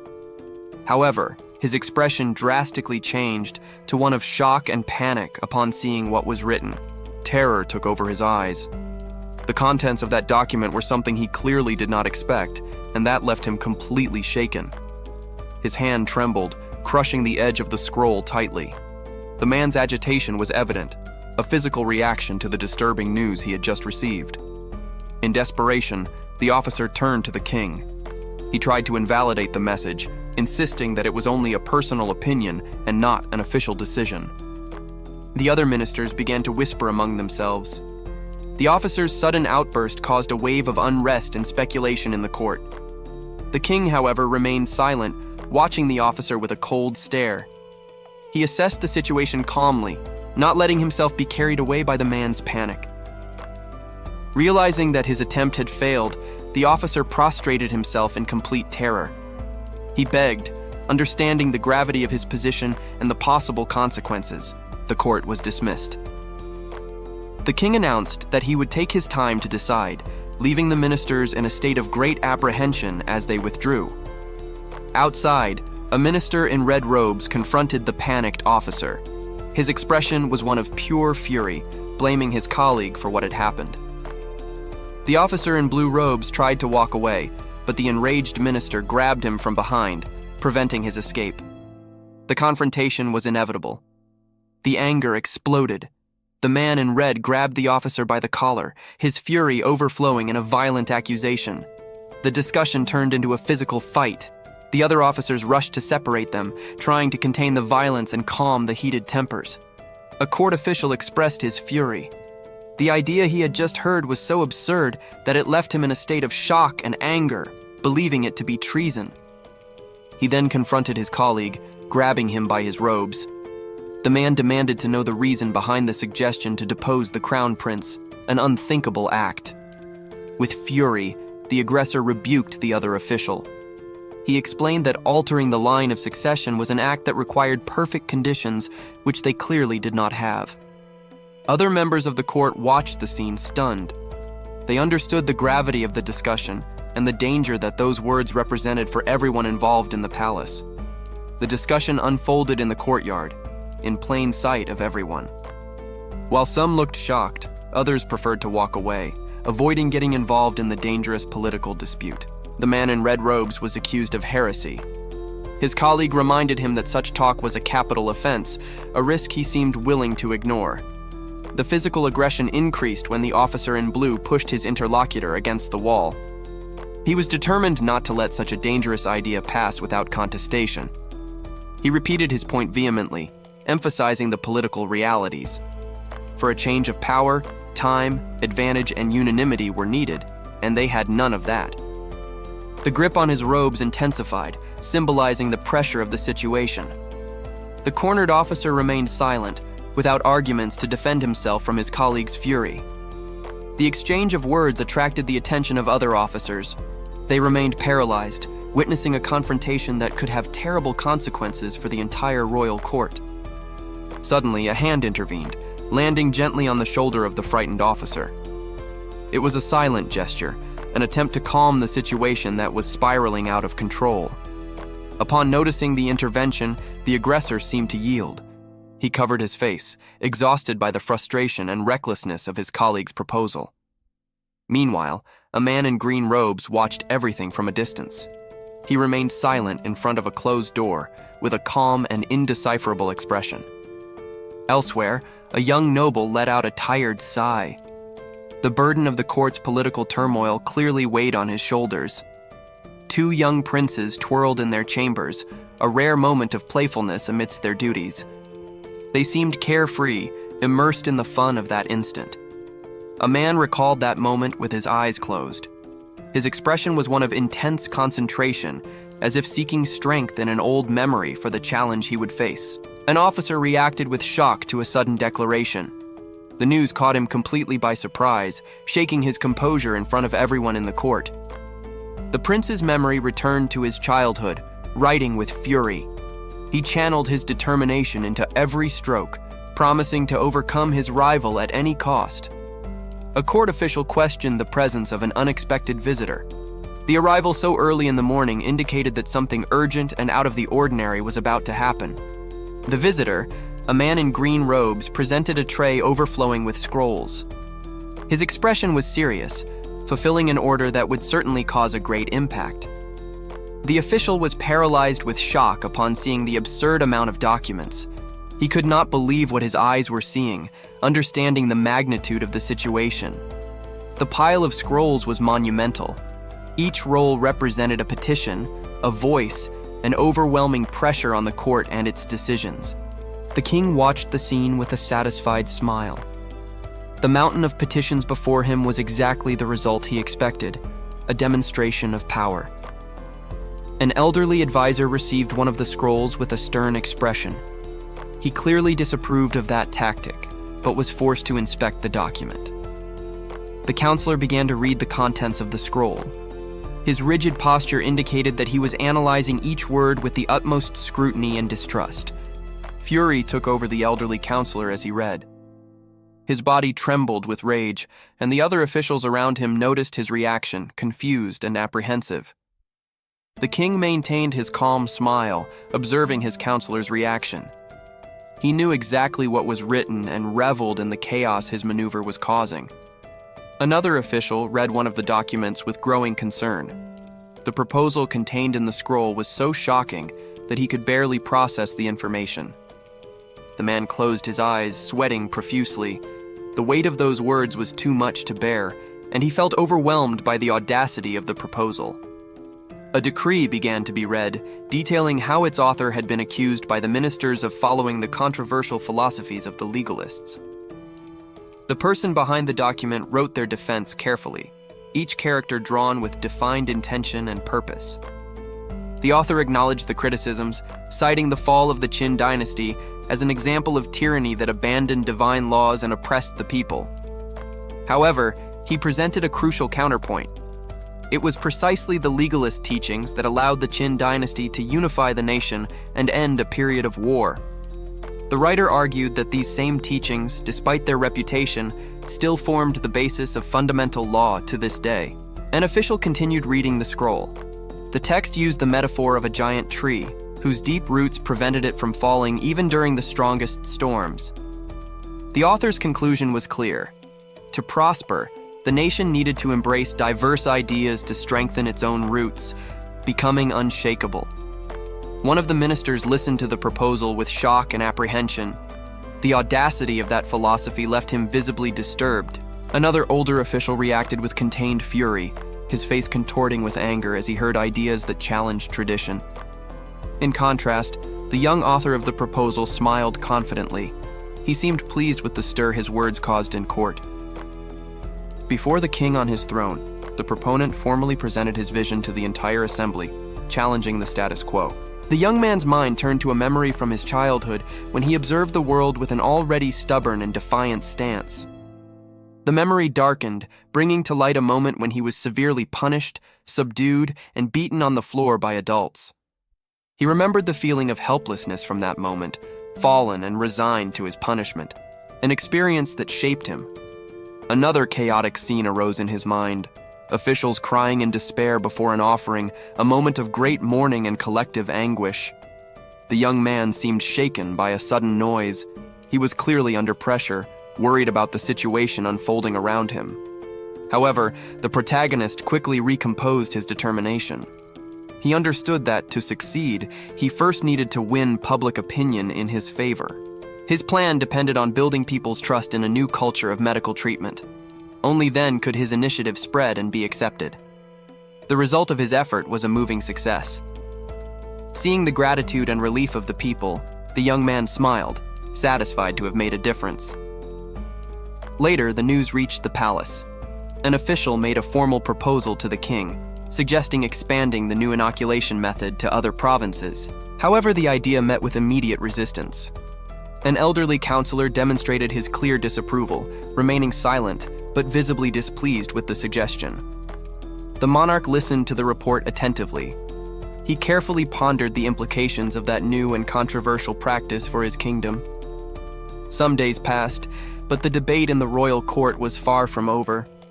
The issue continued to divide the king's advisors. The discussion about the implementation of variolation was resumed before the throne. The pressure for the king to make a final decision increased. The official in red expressed his vehement opposition. He refused to accept such a method, considering it a dangerous break from established traditions. Despite the resistance, another counselor defended the new technique. He presented his arguments directly to the sovereign, seeking his support for the cause. The tension within the palace walls was palpable. The division of opinions among the most powerful men in the kingdom created a climate of uncertainty. The official concluded his argument before the throne. He waited in silence, leaving the fate of the inoculation campaign in the king's hands. The monarch seemed surprised by the arguments he heard. The decision became increasingly complex in the face of conflicting information. The more conservative advisors remained firm in their opposition. They united in their disapproval, making it clear that they would not change their minds easily. A high-ranking official began his questioning with an expression of disdain. He seemed dissatisfied with the opposition he encountered in court. An elder minister reacted with visible discomfort to the young man's words. The counselor closed his eyes, as if feeling the weight of the accusation. In a gesture of contained fury, the older minister's hand trembled as he gripped his own robes. The affront was clear. Suddenly, the elder man's eyes widened in shock. An unexpected statement left him completely stunned and without reaction. The young ruler exploded, his voice echoing through the hall. He expressed his indignation with the hypocrisy of those present, accusing them directly. The elder minister remained paralyzed in surprise. The audacity of the accusation left him speechless, unable to formulate a response. The leader continued his fiery speech, exposing the court's duplicity. He revealed that all the ministers had benefited from what they publicly rejected. From atop his throne, the ruler confronted all his officials. Tension filled the air as the court listened to the reprimand in silence. Another minister showed resignation, accepting the truth in his sovereign's words. Guilt was evident in his expression. The young leader huffed, his anger still simmering. He restrained himself for a moment, preparing for the final blow against his advisor's dishonesty. His hand landed on a stack of scrolls. The ruler possessed the necessary evidence to validate his accusations and end the discussion. Then, he stood up abruptly, holding one of the documents. The leader was ready to present the irrefutable evidence of his allegations. The other officials lowered their heads, ashamed. They had no way to refute the ruler's words, as they knew they were true. The young man questioned the morals of his ministers, his voice filled with contempt. He challenged them to justify their contradictory actions. Completely defeated and humiliated, the members of the court prostrated themselves on the floor. Faced with the leader's fury, they had no choice but to admit their guilt. With a contained fury, the king rose from his throne. His hand gripped the chair's arm tightly, signaling an abrupt and final decision that would not be contested. The monarch turned his back on his advisors and left the hall. He ordered silence with a shout, making it clear that he would not tolerate any objection to his will. 2 officials fell to the ground, completely devastated. They tried to stop the king, but their attempt was in vain, leaving them in a state of panic and helplessness. One of the men's frustration turned into anger. He gritted his teeth, unable to contain his fury at the situation that had spiraled completely out of control. One official confronted an older advisor, blaming him for failing to stop the king. The accusation was direct, questioning the elder's apparent inertia. However, the long-bearded official remained silent. He listened to the accusation with a calculating expression, his thoughts already focused on a bigger problem. The older official seemed to try to explain himself, but his colleague remained visibly irritated and skeptical. Distrust grew among the advisors in the king's absence. Realizing their defeat, the group of officials decided to retreat. The frustration was evident, and they knew there was nothing more to be done at that moment. As the others left, the long-bearded advisor remained in the hall. He watched his colleagues retreat, pondering the consequences of the king's decision. Alone in the vastness of the hall, the man reflected on the impending crisis. The silence of the environment only amplified the gravity of the situation in his mind. The advisor let out a deep, tired sigh. The weight of responsibility and the fear of the future manifested in that gesture of exhaustion. His expression, however, changed to one of firm determination. The man decided that he needed to act to prevent the approaching disaster. As he left, he remembered a dark past. The advisor feared that the reign of terror of an ancient king was about to be repeated under the command of the current monarch. Meanwhile, a young boy received surprising news. His shocked expression revealed that he had just been informed about the serious events in the palace. One of the boy's servants reacted with total disbelief. The information was so shocking that he needed to ask for it to be repeated, unable to believe what he heard. A voice questioned the futility of the political tensions. In light of recent events, that impasse seemed to make no sense anymore. Outside, a group of officials began their protest. One of them prepared a straw mat on the cold ground, determined to hold a vigil against the decisions of power. The leading official endured the cold with a silent determination. He prepared for a long wait, believing that his act was the only way to be heard. However, one of his companions interrupted him with a worried expression. He brought urgent news that would change the course of events. Upon hearing about His Majesty's actions, the leading official reacted with absolute shock. The reality was much worse than he could have imagined. Panic took over the man. He abandoned the protest immediately and ran towards the interior of the palace, driven by a desperate sense of urgency. As the sun set, the crisis deepened within the palace walls. The time for negotiations and peaceful protests had clearly ended. The officials ran desperately through the courtyards. The leader guided the way with a grave expression, while the others followed him, completely stunned. The tension was palpable throughout the palace. The pressure of the situation weighed on everyone, who felt the cold sweat of anxiety and fear for what was to come. They found another high-ranking advisor in his chambers. The man in red robes stood before a decree, ready to take drastic action. The protest leader confronted the advisor, questioning his sanity. He argued that the proposed measure was drastically insufficient for the severity of the crisis.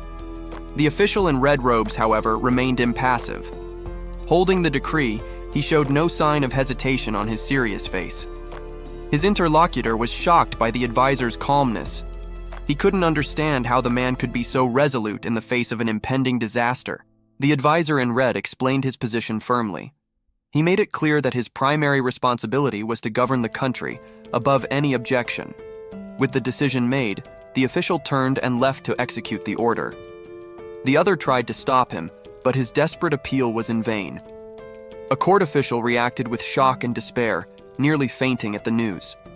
His colleague, right behind him, watched the scene with an expression of pure dread, unable to process what was happening. The older man, still shaken, confronted a higher-ranking official. He questioned the decision with disbelief, expressing his total disagreement with the order that had just been given. The narrative then showed the origin of the conflict. The king, with an impassive expression, formalized a decree with his royal seal, sealing a decision that ignored the usual court procedures. The king's inconsistency was illustrated. He was easily swayed by his advisors, which undermined the people's confidence in the stability of the government and its laws. The focus of the discord was a walled and isolated complex. The existence and purpose of that place became the center of a serious political crisis within the kingdom. Before the throne, the ministers gathered in silence. Their postures were of respectful opposition, awaiting the opportunity to formally present their grievances against the monarch's decision. The king, from his throne, addressed his subjects. He questioned them rhetorically, challenging the need for their interference and the purpose of their roles in the government. The ministers listened to the king's words with growing indignation. The monarch's speech was a clear contempt for their authority and the counsel they were supposed to provide. A decree was presented, questioning the very need for the royal court. The document represented a direct attack on the power structure that had sustained the kingdom for generations. A young officer held the scroll firmly. His determined gaze revealed that he was the author of that challenge, ready to face the consequences of his actions. The issue raised by the young officer put the nation's fate in check. The future of Joseon depended on the outcome of that dangerous power struggle between the king and his ministers. A memory from the past surfaced. A young prince had been taught about the importance of maintaining agreement and harmony between the king and his ministers for the prosperity of the kingdom. This fundamental principle of governance was meticulously recorded. It was an unwritten but essential law that was now being directly challenged by the new generation. An older statesman, guardian of traditions, reflected on that law. He fully understood the danger that the young officer's ambition posed to the country's stability. Back in the present, in the throne room, the young officer continued to read his decree to the king. The court watched in silence, aware that they were witnessing a decisive moment in the kingdom's history. An officer presented a report on a scroll to the superior authority. His expression was grave, indicating that the news was not good. The young noble listened with complete attention. Meanwhile, other ministers present in the court could not hide their anxiety. The tension increased in the room, and nervousness became visible on their faces. Fear spread quickly. Two officers trembled uncontrollably, unable to maintain their composure in the face of the overwhelming pressure of the situation. The leader of it all watched the scene with a cold and calculating gaze. His calmness contrasted with the panic around him, demonstrating his absolute control over everyone present. One of the nobles couldn't take the pressure and knelt in supplication. In despair, he seemed to beg for mercy or confess his errors before the court. Even the most experienced advisors felt the weight of the moment. One of them was sweating cold, understanding the gravity of what was happening and the imminent danger. At the center of it all, the figure of authority remained impassive. His imposing and serious countenance confirmed that he was the source of all that fear, silently judging his subjects.